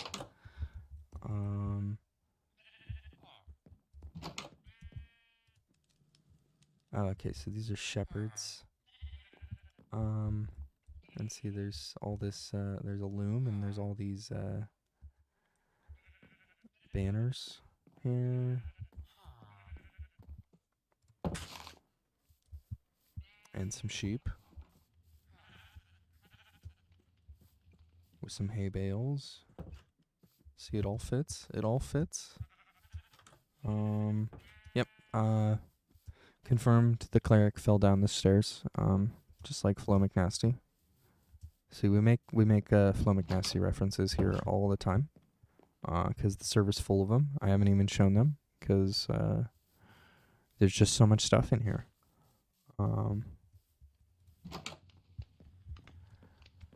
Alright, so, like, this is the fletching area where you would build weapons. I love this chair, by the way. This is an amazing chair. Just putting that one sign right there really makes the difference. And like the ceiling is top notch, truly. Having all these different levels with the trapdoors just really elevates the whole thing. There we go.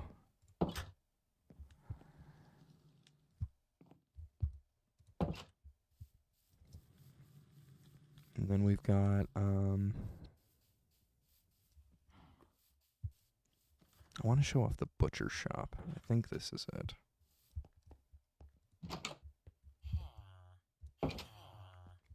Yeah. So this is the butcher shop. These are butchers. They got smokers. That's what makes them butchers.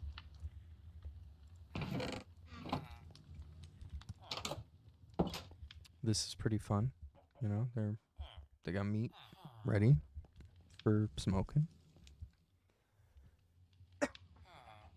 Gotta get your meat out for prep. And then this is the slaughter room. Redstone dust to do a little blood, you know. Got some hanging meat.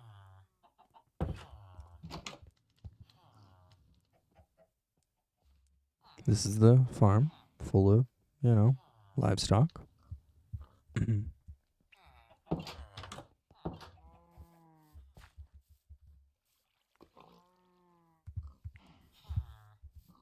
You gonna be baking.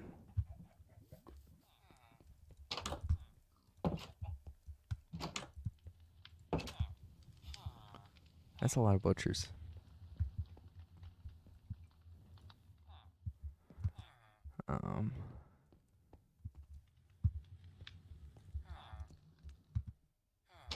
There we go.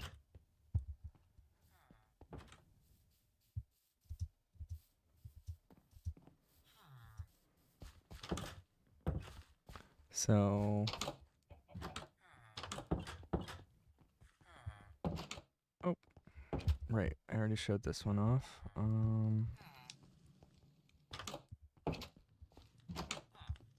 think there's one more in the middle here. But yeah, it's just wild, like what a little bit of character does to really change the whole thing. Oh, okay. I think that might be it then.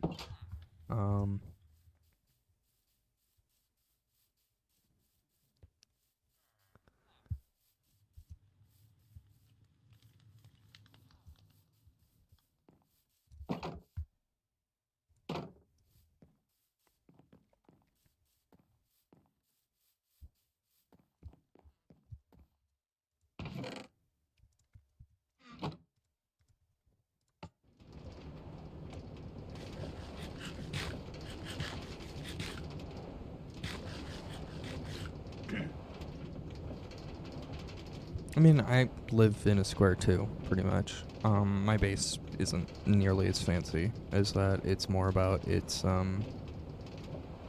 functionality than it is its decoration. I've started getting a little bit into decorating recently, but I'm not a huge decorator.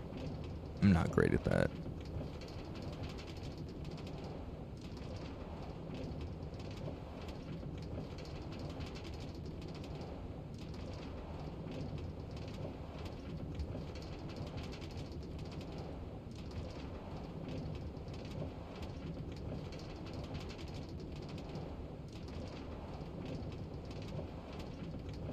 Yeah, I mean, it's a game. You play it how you want at the end of the day too, right? Like, you know, not everyone's going to want to spend time decorating in a game. Even those who like to decorate, sometimes they're just going to decorate in real life.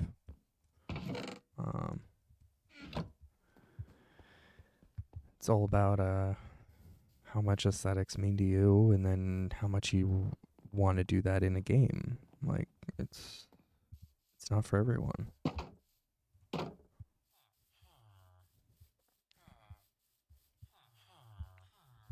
Ah, mouse is getting a little janky. Maybe I need to clean it.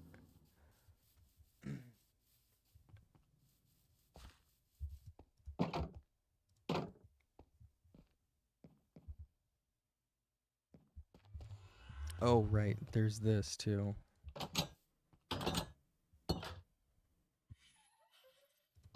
This is pretty cool. Bunch of amethyst in here and some allays. I really enjoy this with the shaders. I really like it. Amethyst. Excuse me. With the shaders, it's got really cool reflections. If I turn on a torch here, you can see. There we go.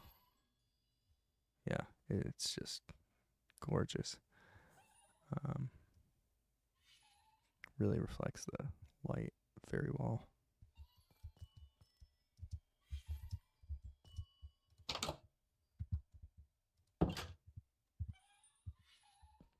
Yeah, so those are allay.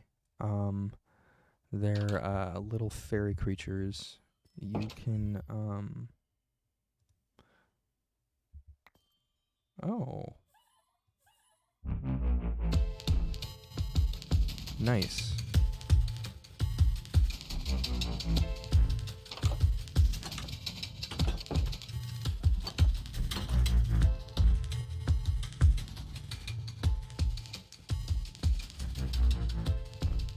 You can get them to like mine things for you. They're relatively new. I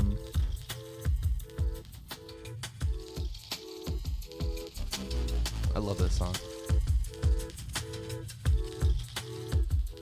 Oh well, Sandman spent a lot of time getting that. You had to go find that.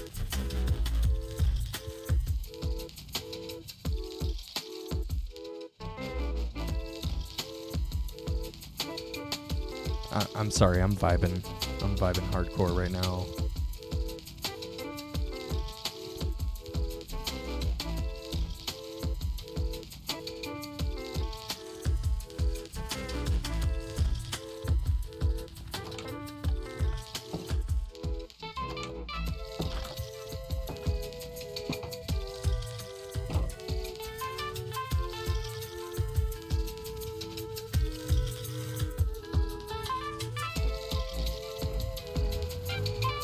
Oh wait. Oh, I'm stupid. I forgot the music would stop playing if I left. Bummer. Oh, it's okay. I don't need to get DC made.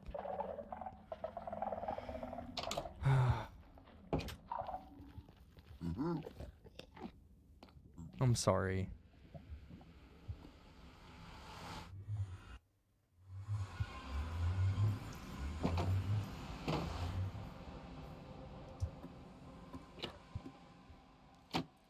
It's Pig Step. It's amazing. Lena Raine's music is awesome stuff.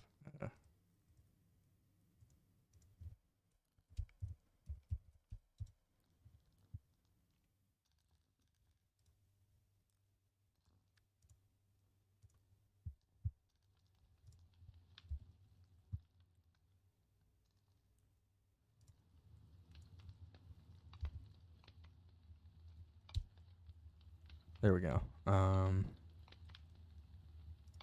You can turn that on in the background if y'all want. Hopefully that works for everybody in all regions. And if it doesn't, then it sucks. But now you have the name of the song at least.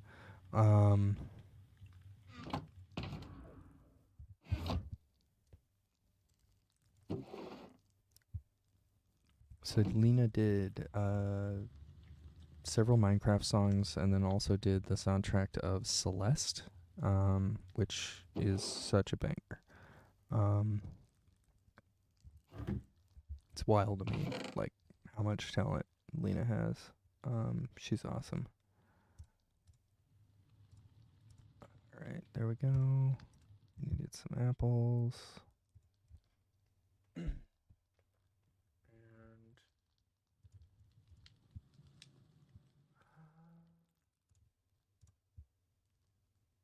I don't even know where this stone brick came from.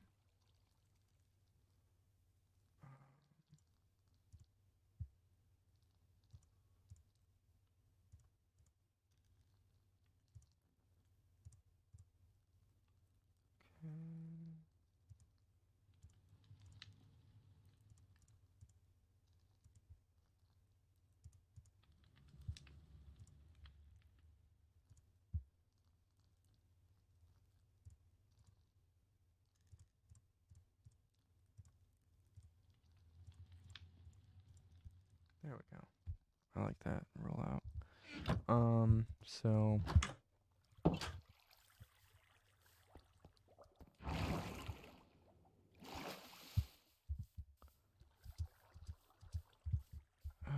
let's see. Yeah, so I don't have the great like aesthetics that Sandman does. I did make a chimney. I'm really proud of this chimney. It's not the most exciting thing in the world, because making a round thing in a square game doesn't make a whole lot of sense. So I made a somewhat round thing in a. Oh. I did model this after the original house that came here.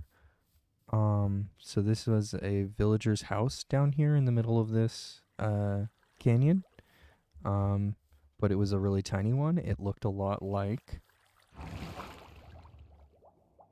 this one right here. So I modeled it after that, with the cobblestone pad and the wooden structure, and then the planks, and like the stairs on the inside and everything. So I mean, it's supposed to fit in this village. So I did think about those kinds of things, but I'm not like, rebuilding the thing from the ground up either, in the same way that he did. I totally borrowed this from Sandman, for example. I'm sure that this is not unique to Sandman, though. I'm sure that there's plenty of Minecrafters out there doing that kind of stuff. The pumpkins were actually a gift from HighSurf, who's the server owner. And I recently added the candles, which I think are a nice little touch. I added the bookshelves when I bought so many bookshelves I didn't know what to do with, and I still have bookshelves. There we go. Right here. I still have 5 bookshelves after all those bookshelves. It's crazy. And then these right here are all memories that I've had in the server. So this was a day with Canadian Queen, where we went to go grab fish in a bucket for her axolotls, and then eventually she just moved there, because this was the only place we could find tropical fish on the map, as far as what we'd already discovered. I made a spyglass. This was one of the first things that I made that I didn't really need at all, and I wanted to just, keep it, but I don't really use it, so I put it in here. That's probably the least memorable thing. This is a snowball, but it's not really a snowball. It's actually HighSurf or Sandman. I don't know who played a prank on me, where they put a snow golem in here, and so it was like all over the place. And so like I was walking up here one day, and all of a sudden I get greeted by this big snow golem, and I'm like, oh my god, what was that? And I almost killed it, and then I realized it wasn't going to do anything if I just left it here. And so I left it here for a good long while, and then one day I accidentally opened the door, and I forgot to close it. And I just built this today. I'll go over what that is in a moment. But there was a torch here, and it got too close to the torch and it melted. So that's its in memoriam. That is Jack Frost. This is a Skulk Shrieker. This was the first time that I really went below the y equals 0, and felt comfortable, so I kept that. This is a ram horn, which is pretty awesome, the way that they function, but this was a gift from Sandman. So they make this really big goat horn noise. It's kind of ridiculous. And then this boat right here is from the day that we built the racetrack. Someone spawned in a mangrove boat, and so I kept it. Yeah, I think it's fun to just like have those memories of those mementos of the memories in the server. So they're all there.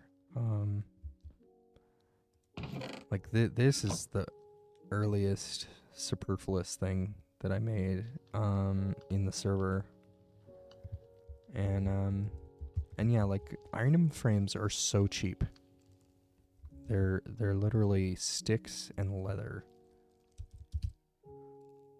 Ooh, I got my caps lock on.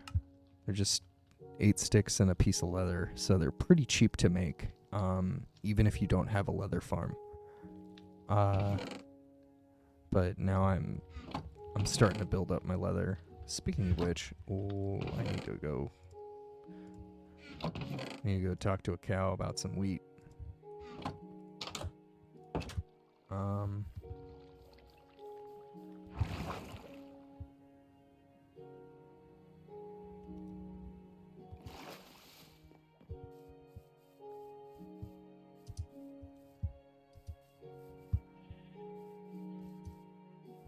No.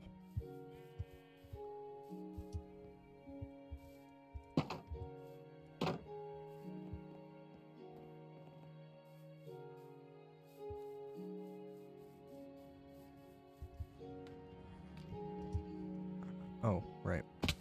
Cows. Cows.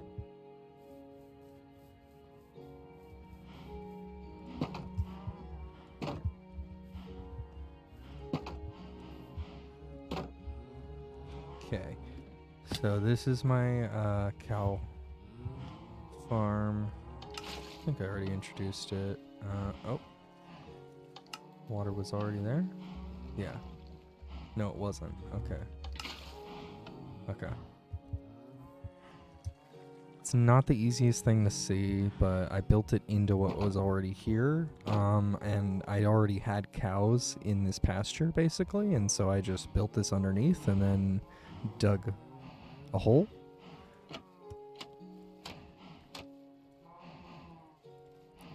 And now we make a bunch of baby cows. Oh, right.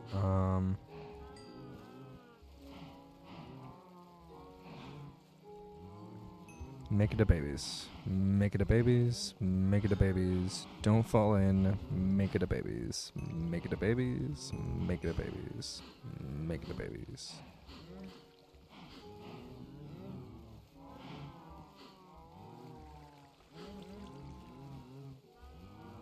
Okay. Made a bunch of babies. Come down here. Ow. I'm still working my way on the ladder. Hit the water. All the babies fall.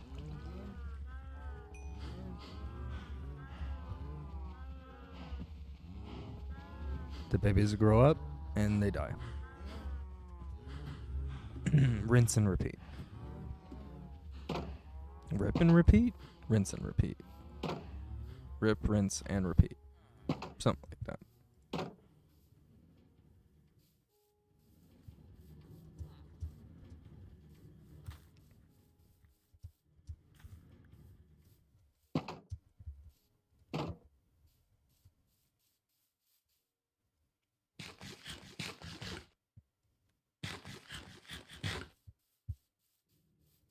Okay.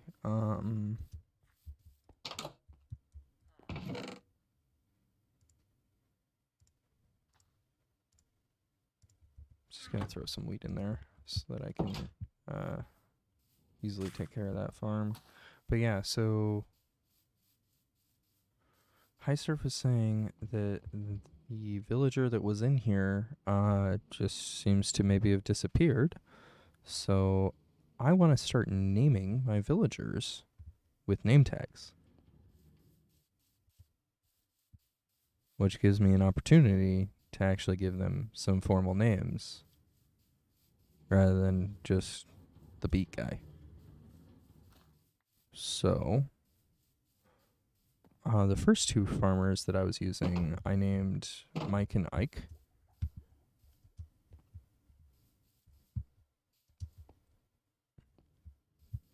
And then I named these two, who were the next two farmers that I was using, Bike and Trike, just to fit the theme of Ike names.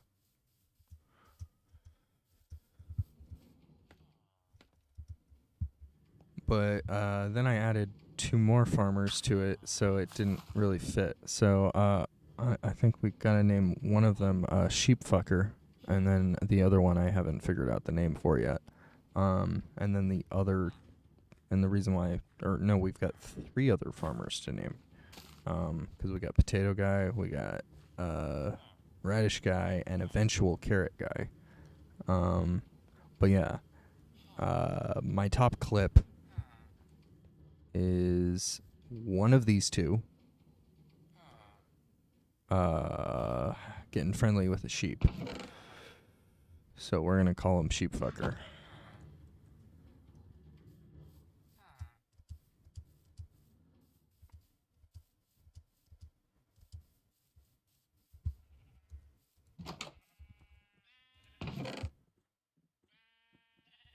But let's go get some name tags.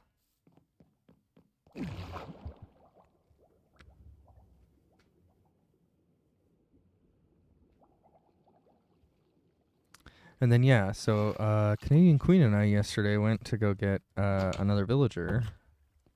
Or no, Canadian Queen was in chat while I went to go get another villager. That was what it was. And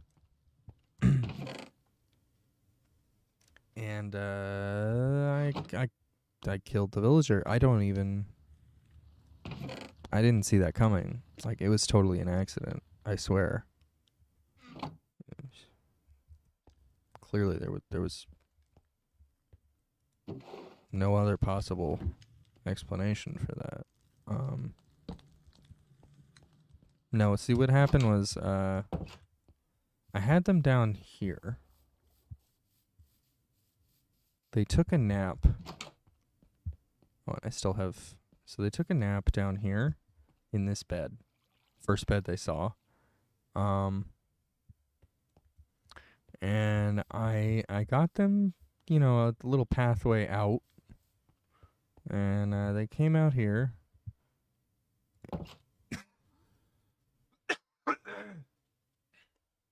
I'm sorry.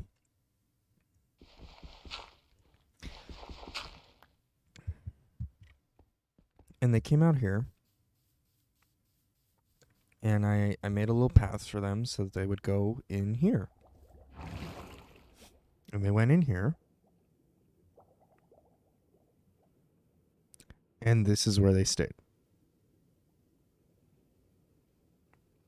So I tried to push him out. And apparently I clipped him into the glass. And he died. So it really was an accident. But I didn't know that they would just sit there like this. Here.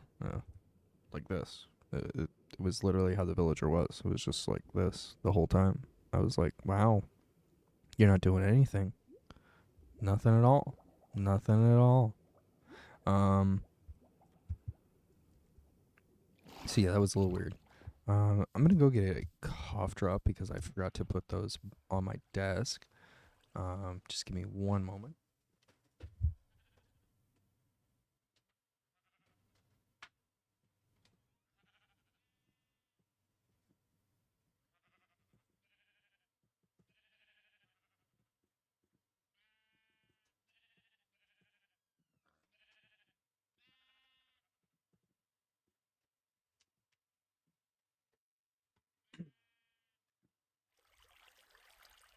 Here's my ASMR right here. A little cough drop wrapper. There we go. Yeah, it's not plastic, it's paper, so it doesn't really work. I doubt any of this is being picked up.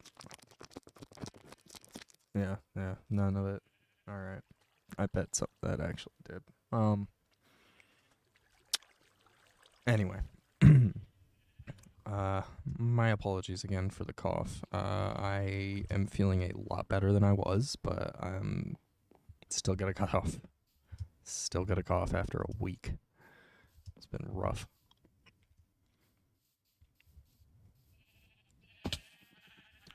Thank you, Quinn.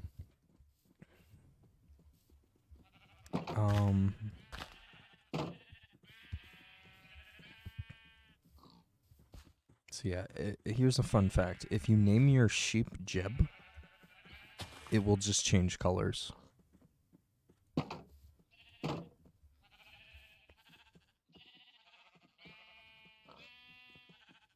It has to be lowercase JEB underscore, and it will just change colors randomly.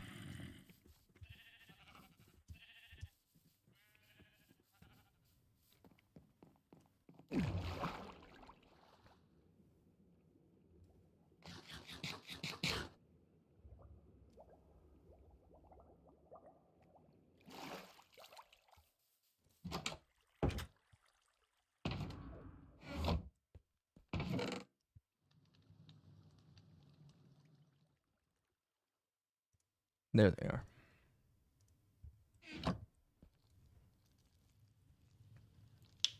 All right, so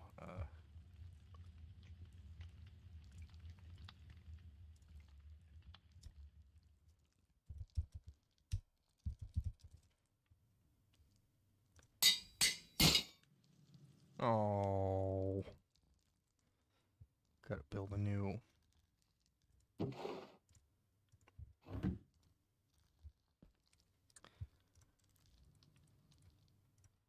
anvil.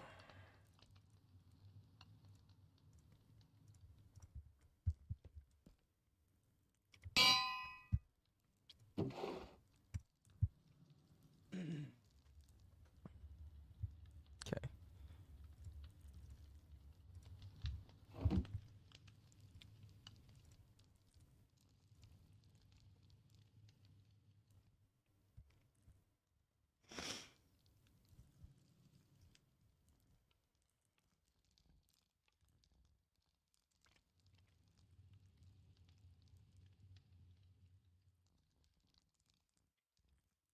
You know what would actually be fun?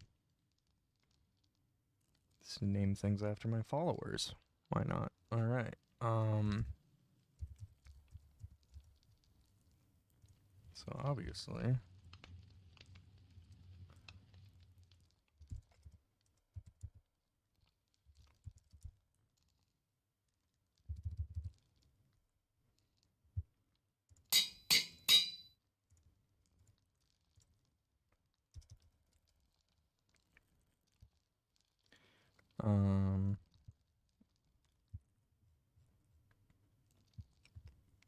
then I'll do it in order of follow.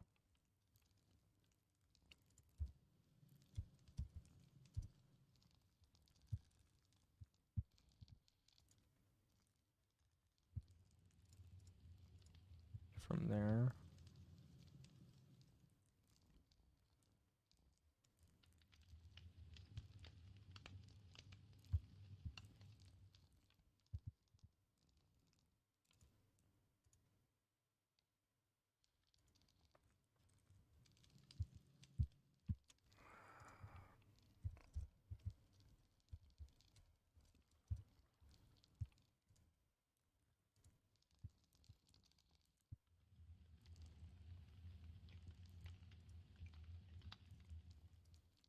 There we go.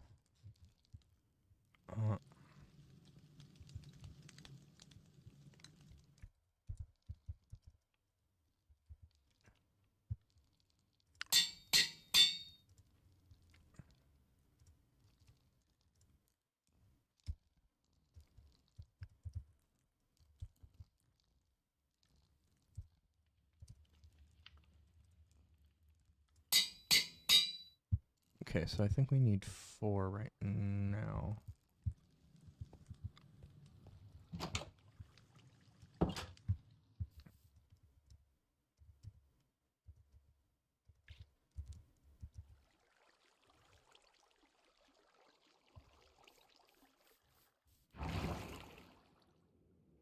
Yeah, I mean, that makes a lot more sense, but I'm having fun with this because I don't have VIPs yet, and I want VIPs so badly. So now who gets to be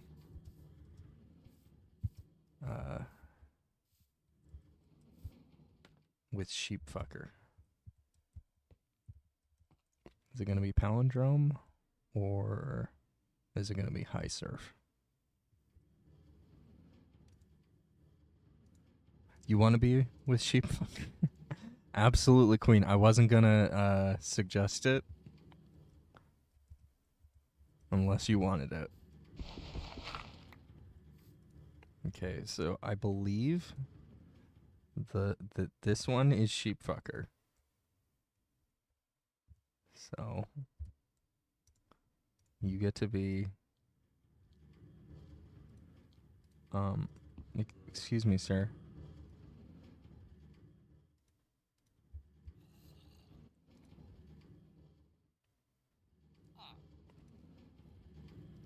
Love it. It's there. It's in lowercase on purpose.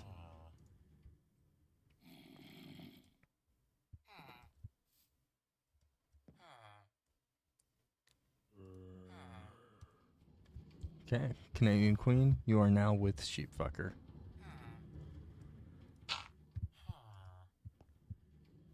Get it on.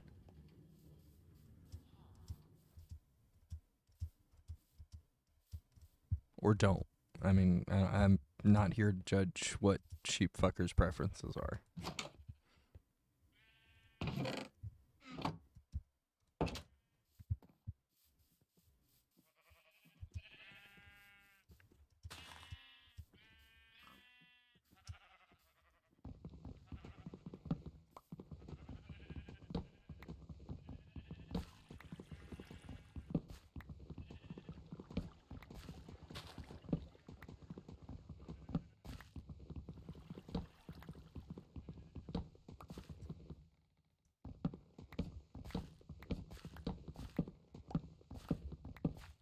That goes way faster. Oh, yeah. What?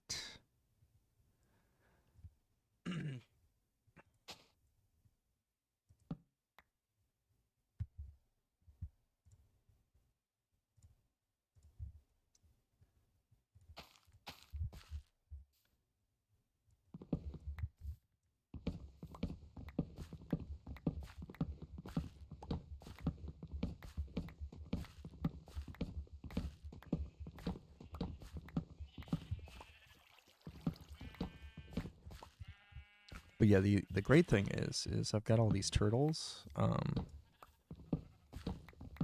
So once I finally settle on my turtle farm, I'll be able to start naming the turtles. Because I won't rename the sheep, because I love the Jeb sheep. I want my rainbow sheep. But there's no name. Okay, so potato. I'm gonna name Palindrome Potato Farmer.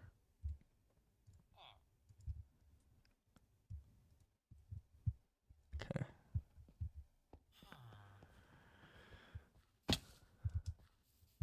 And then, oh, High Surf is about to become a beet farmer. Gonna need to clip it and ship this one.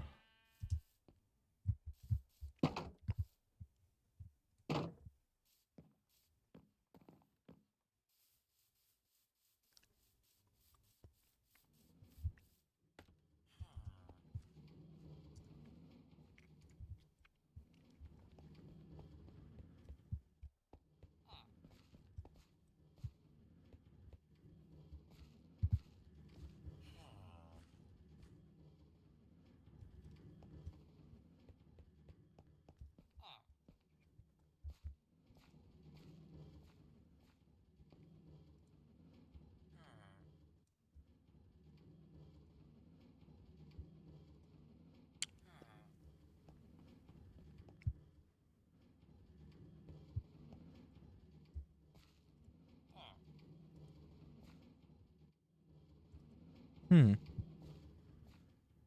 thought this was too tall, but I did this out of caution because of the carrot farmer. But I can't even interact with them.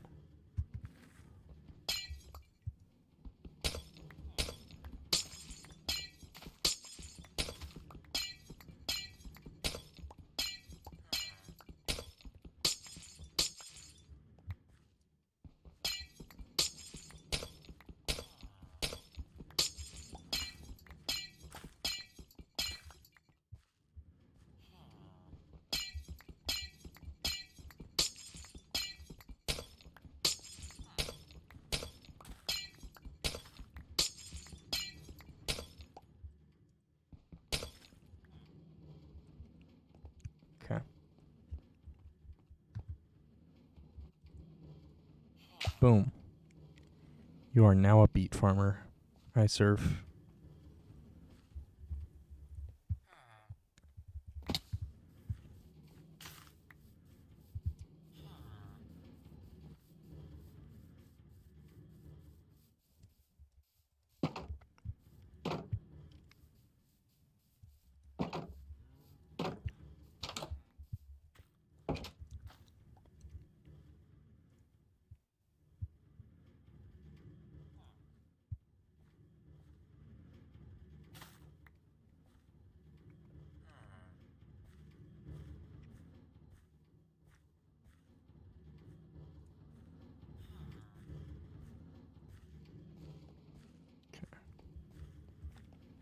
Just gotta make sure that there's space. There we go.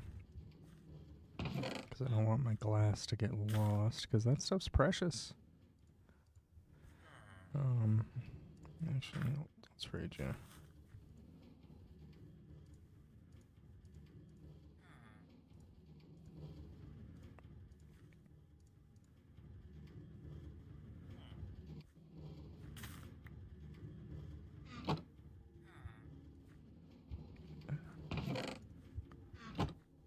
All the beetroot seeds that I can and throw them in the composter.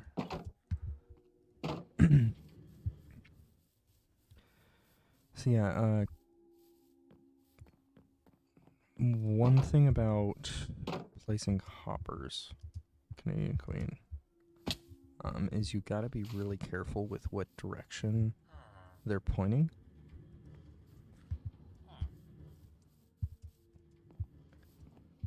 So if you use shift, it'll crouch you, but it'll also do things with the way that you interact with objects. So if I right click on an item hopper, it just opens up the item hopper. But if I shift, if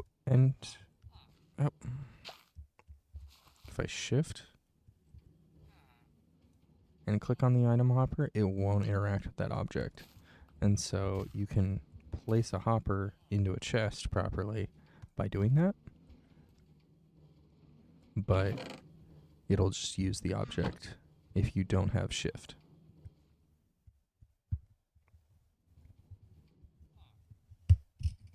And my keyboard's acting wonky, so I'm just going to turn it off and on.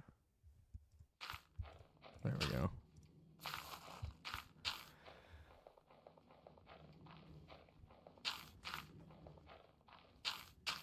Yeah, so it's really important when it comes to placing hoppers, but it is relatively useful for random things too.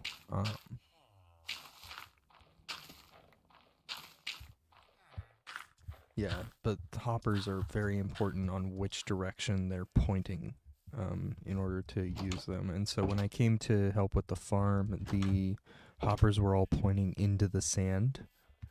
Because if you just lay down a hopper, here, I'll make a hopper.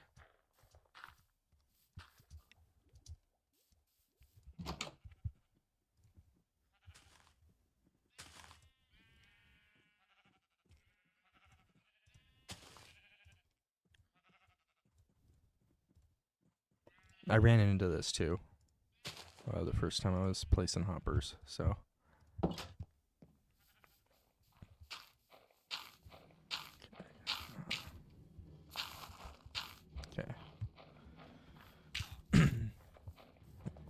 obviously, I just use the chest if I do that. But if I shift click, now it's pointing to the hopper. But if I just need a X, if I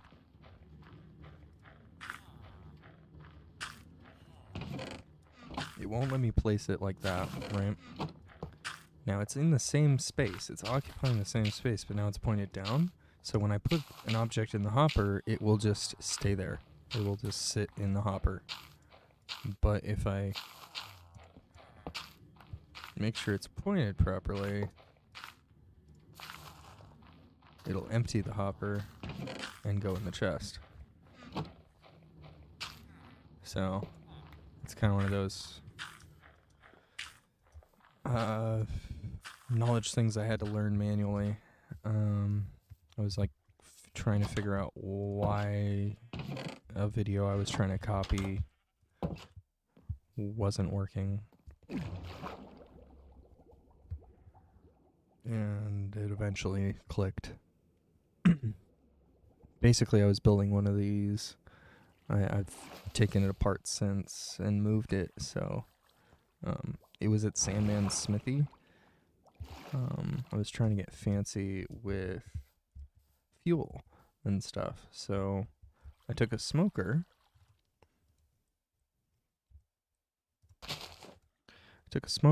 And so you see how there's a top, a middle, or a top, a fuel slot, and an output slot here. So basically, the way hoppers work is if you put something in the top of a hopper, or if you put a hopper on top of a smoker or a furnace, like a bunch of raw beef, and then you put a chest in there, it'll fill the hopper, which will fill the smoker. Now, if you put something in the side of that smoker or that furnace, like fuel, it will populate the fuel slot.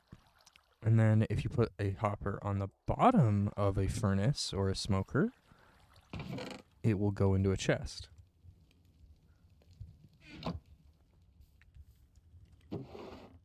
And so basically, this is my lazy version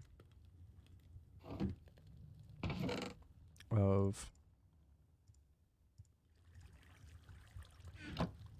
an auto smoker, so that I can take all my fish and cook them relatively simply, and then just have a excess amount of food cooked at all times.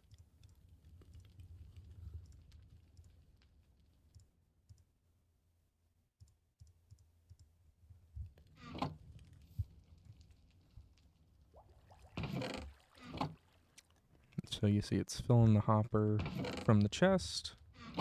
Eventually, I can help it along, but eventually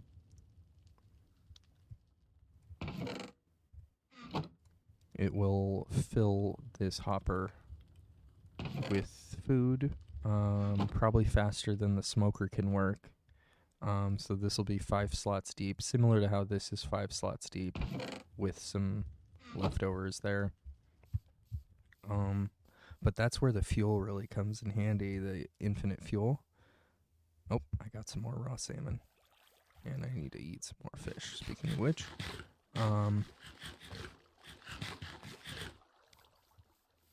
So you take the fuel here. Oh, right. I got more raw salmon right there. Okay.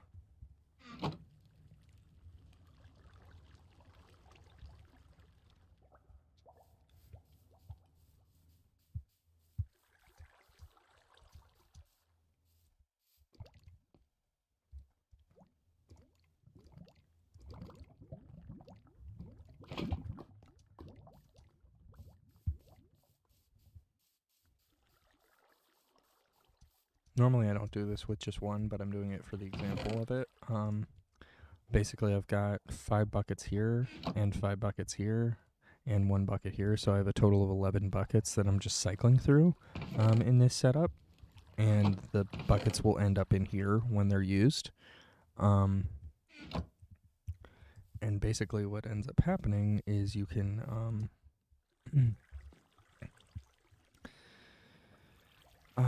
never run out of fuel when you're cooking food. And so, like, I've never filled this chest yet, and I might never fill that chest, honestly, because I also have other food storage inside of the base house. Right here is where I keep all my food.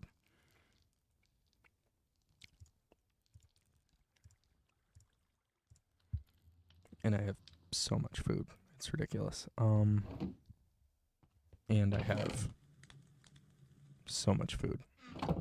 And I have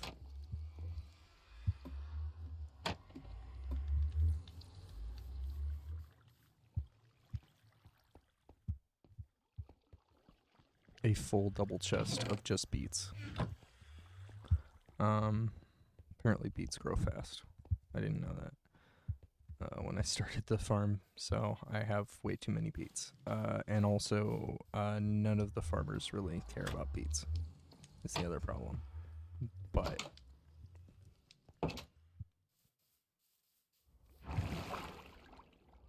I got beets in spades. But yeah, you were asking what's the difference between like an AFK farm and not an AFK farm. So just by me standing here, like in the area of my base, and having it loaded in to the server, this will just, generate wheat. If I log off and no one else is near my base, it will pause. Like, if the server hasn't loaded this part of the server in, or of the map in, it will just pause. Same thing goes with all of these. That's just the way that Minecraft works. Anything that that a player isn't near is just gonna stop. So like, if I were to just disconnect right now, I would see the same pumpkin configuration where not all of the pumpkins have grown yet. But obviously the melons would be back. But yeah, like these 2 pumpkin stems would be ungrown.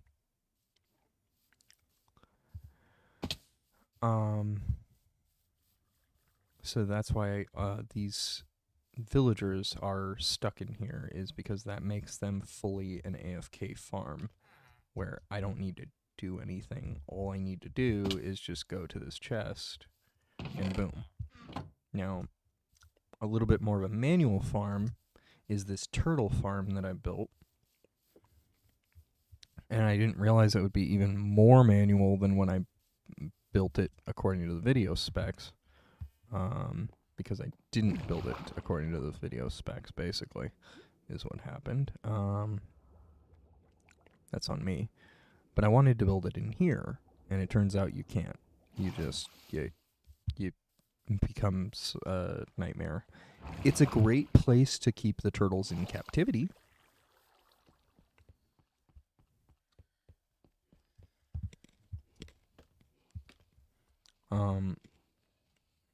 But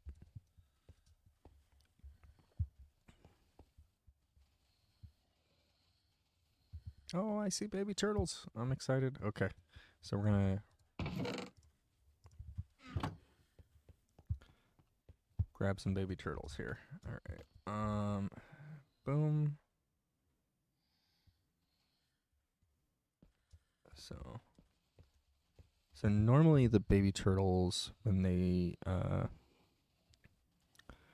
grow up, would just head over here. Also, I made the ceiling too large. Or I didn't make the ceiling appropriately.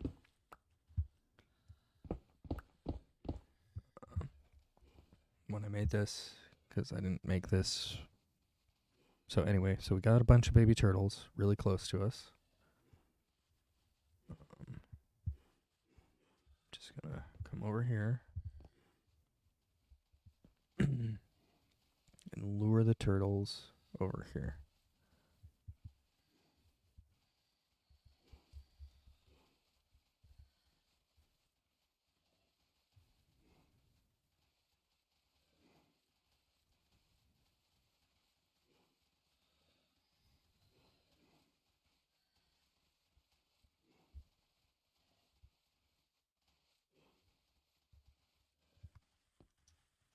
Come on. Might as well breed some more turtles while we're at it. But see, I need to interact with these turtles, so it's already not self-generating.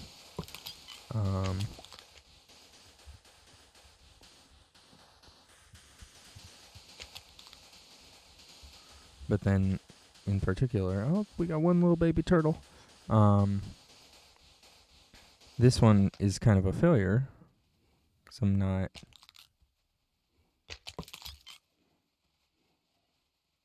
Yeah, they make the best noises. This one's not a real successful one because it needs me to actually stand here with seaweed, which is really lame. Come on.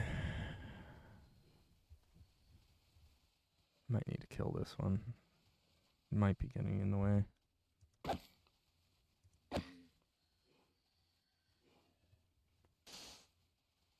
There we go. This is the best part right here. They get in the water. It's so adorable. Yeah, baby axolotls are cute. Oh no.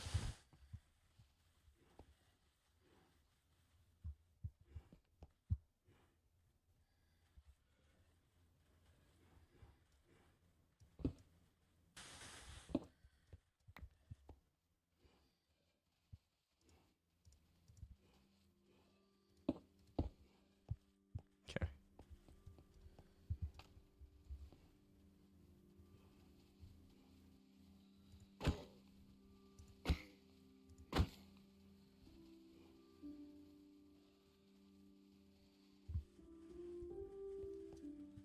They might be old babies.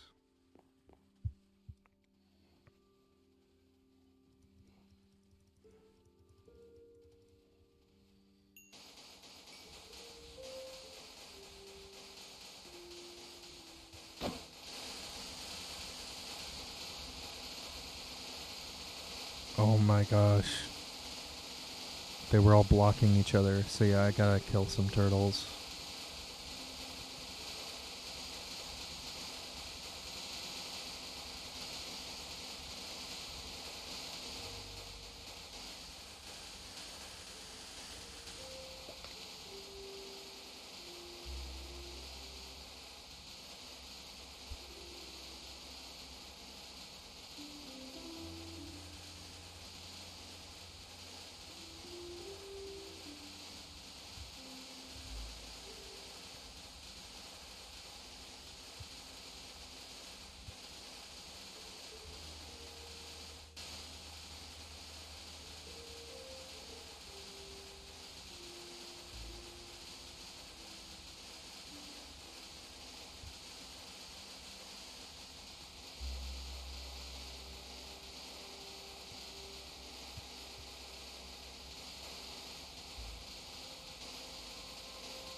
Alright.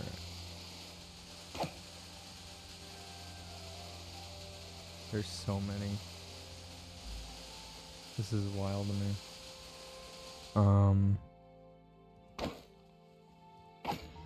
There we go. That should help.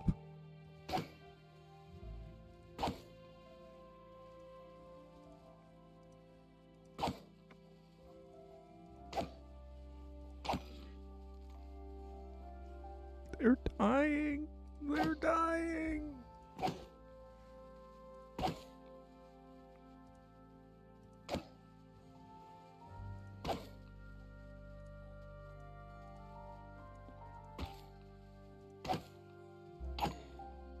Okay.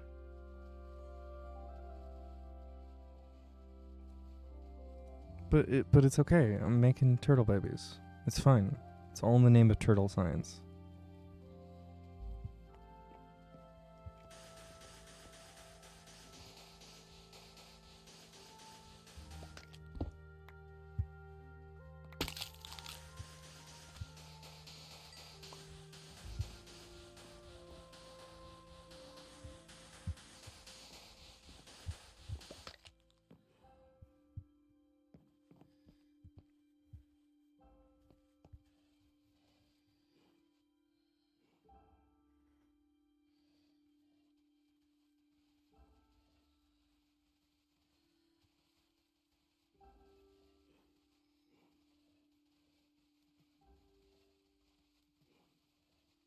But yeah, see, right now I just have to like stand here with seaweed and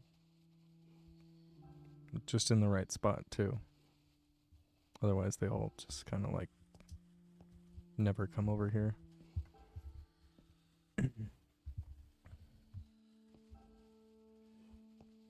Hmm.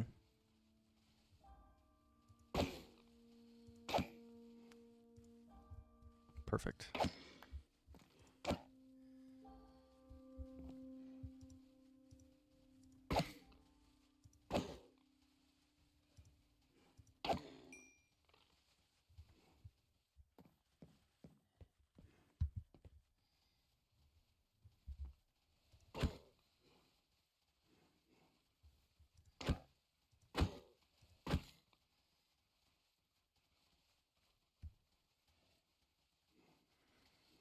Well, I'd gladly help you with it if you want. But obviously, I would recommend try it yourself, and then if you need help, let me know. But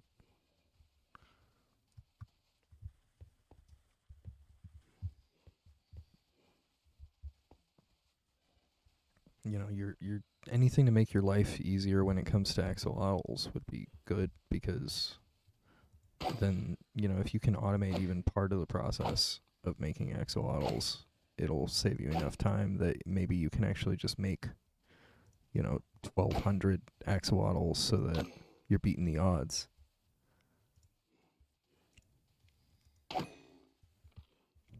Yeah, so this farm only really needs like 2 turtles to function.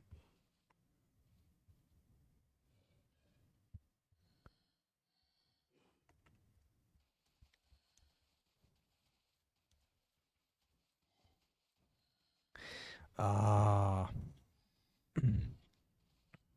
I don't know how to get that better though without creative mode, honestly. That might be the hardest part. Oh, it does? Okay.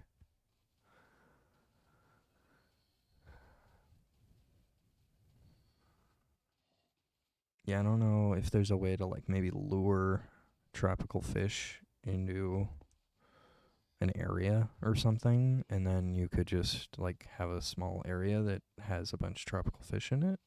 And then if you're staying ahead of the tropical fish, you're fine.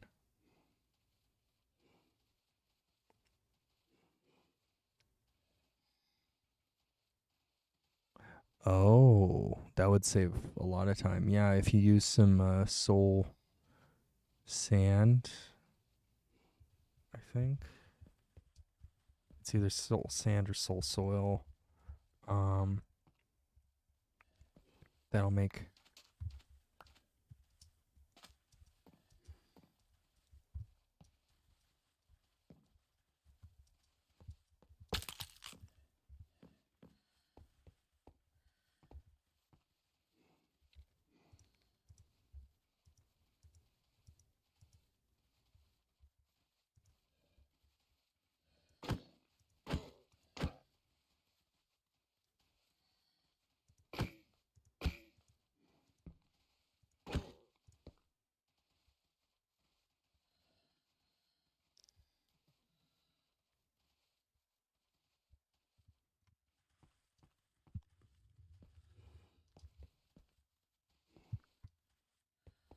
Yeah, so, if you want to come here,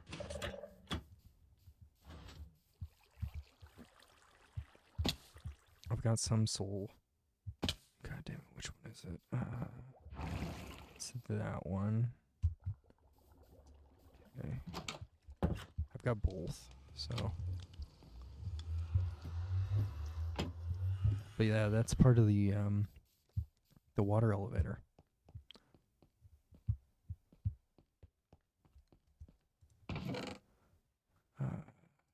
I think it's the soul sand. I'm just gonna put it down to check.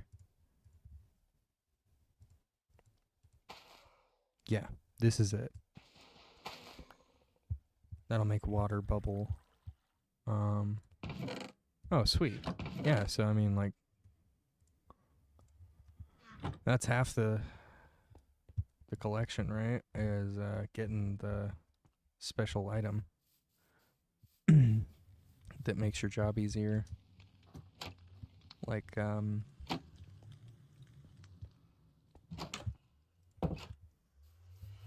having this AFK fishing farm is insane. So like, I'm regularly clearing this thing out. And I have so many bows and fishing rods, I literally don't know what to do with them all.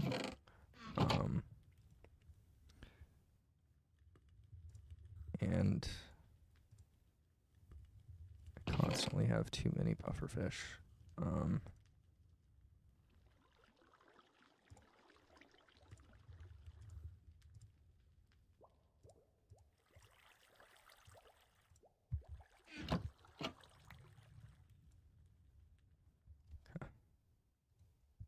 Cool.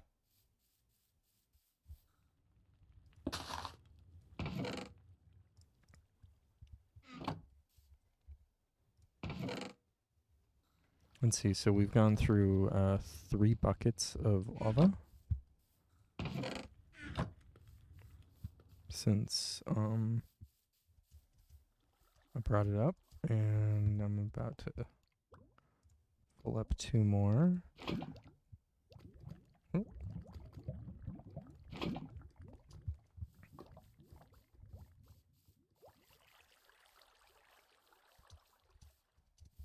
But like, I don't even need to do this right now because I've got 3 buckets in here, 5 buckets in here, and 1 bucket right there. So I'm chilling when it comes to how many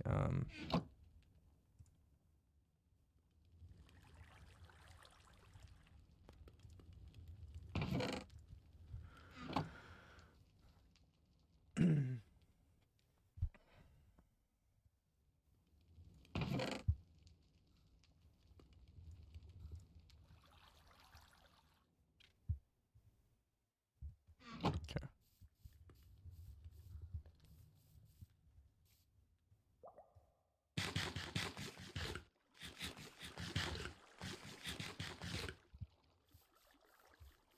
And then I've got to put these name tags back too. Because I will be making these name tags.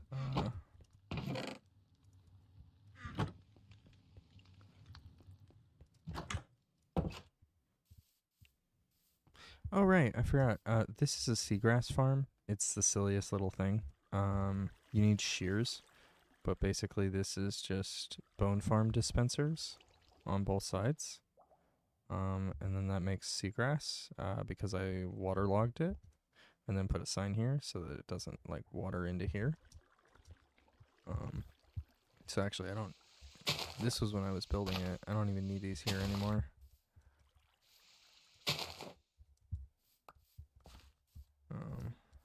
This one's here for the sign, but other than that, like, this is really a simple thing, simple little contraption with a lever that just dispenses bone meal. But yeah, I can imagine an auto axolotl farm would be a huge build. It's probably going to take up like a whole chest worth of stuff. Anyway, I am going to call it here. Oh, cool. You sent it to me. Awesome. 0.08% chance. That is wild. Trap the God. Thank you for following. Appreciate you.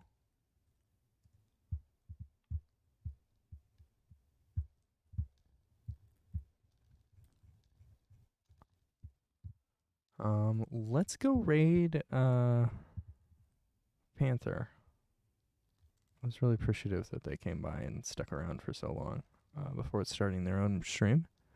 And I know I did it yesterday,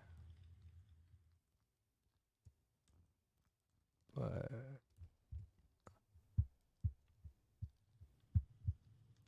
oh, there we go. It's a good stopping point.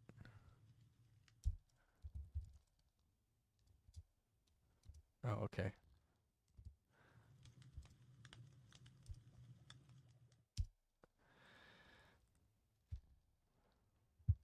And thank you for the end of the stream follow there, Trap the God. Appreciate you. We're going to go raid Panther, who is a fantastic Dead by Daylight streamer. Don't let them tell you anything different. They're basically the Bob Ross of Dead by Daylight. That's going to be our raid message here, okay?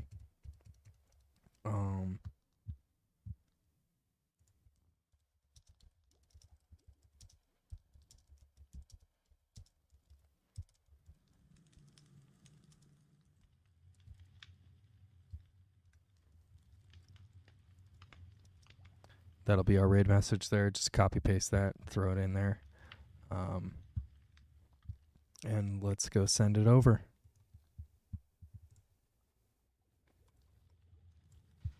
Might crawl away then. Killer looking around.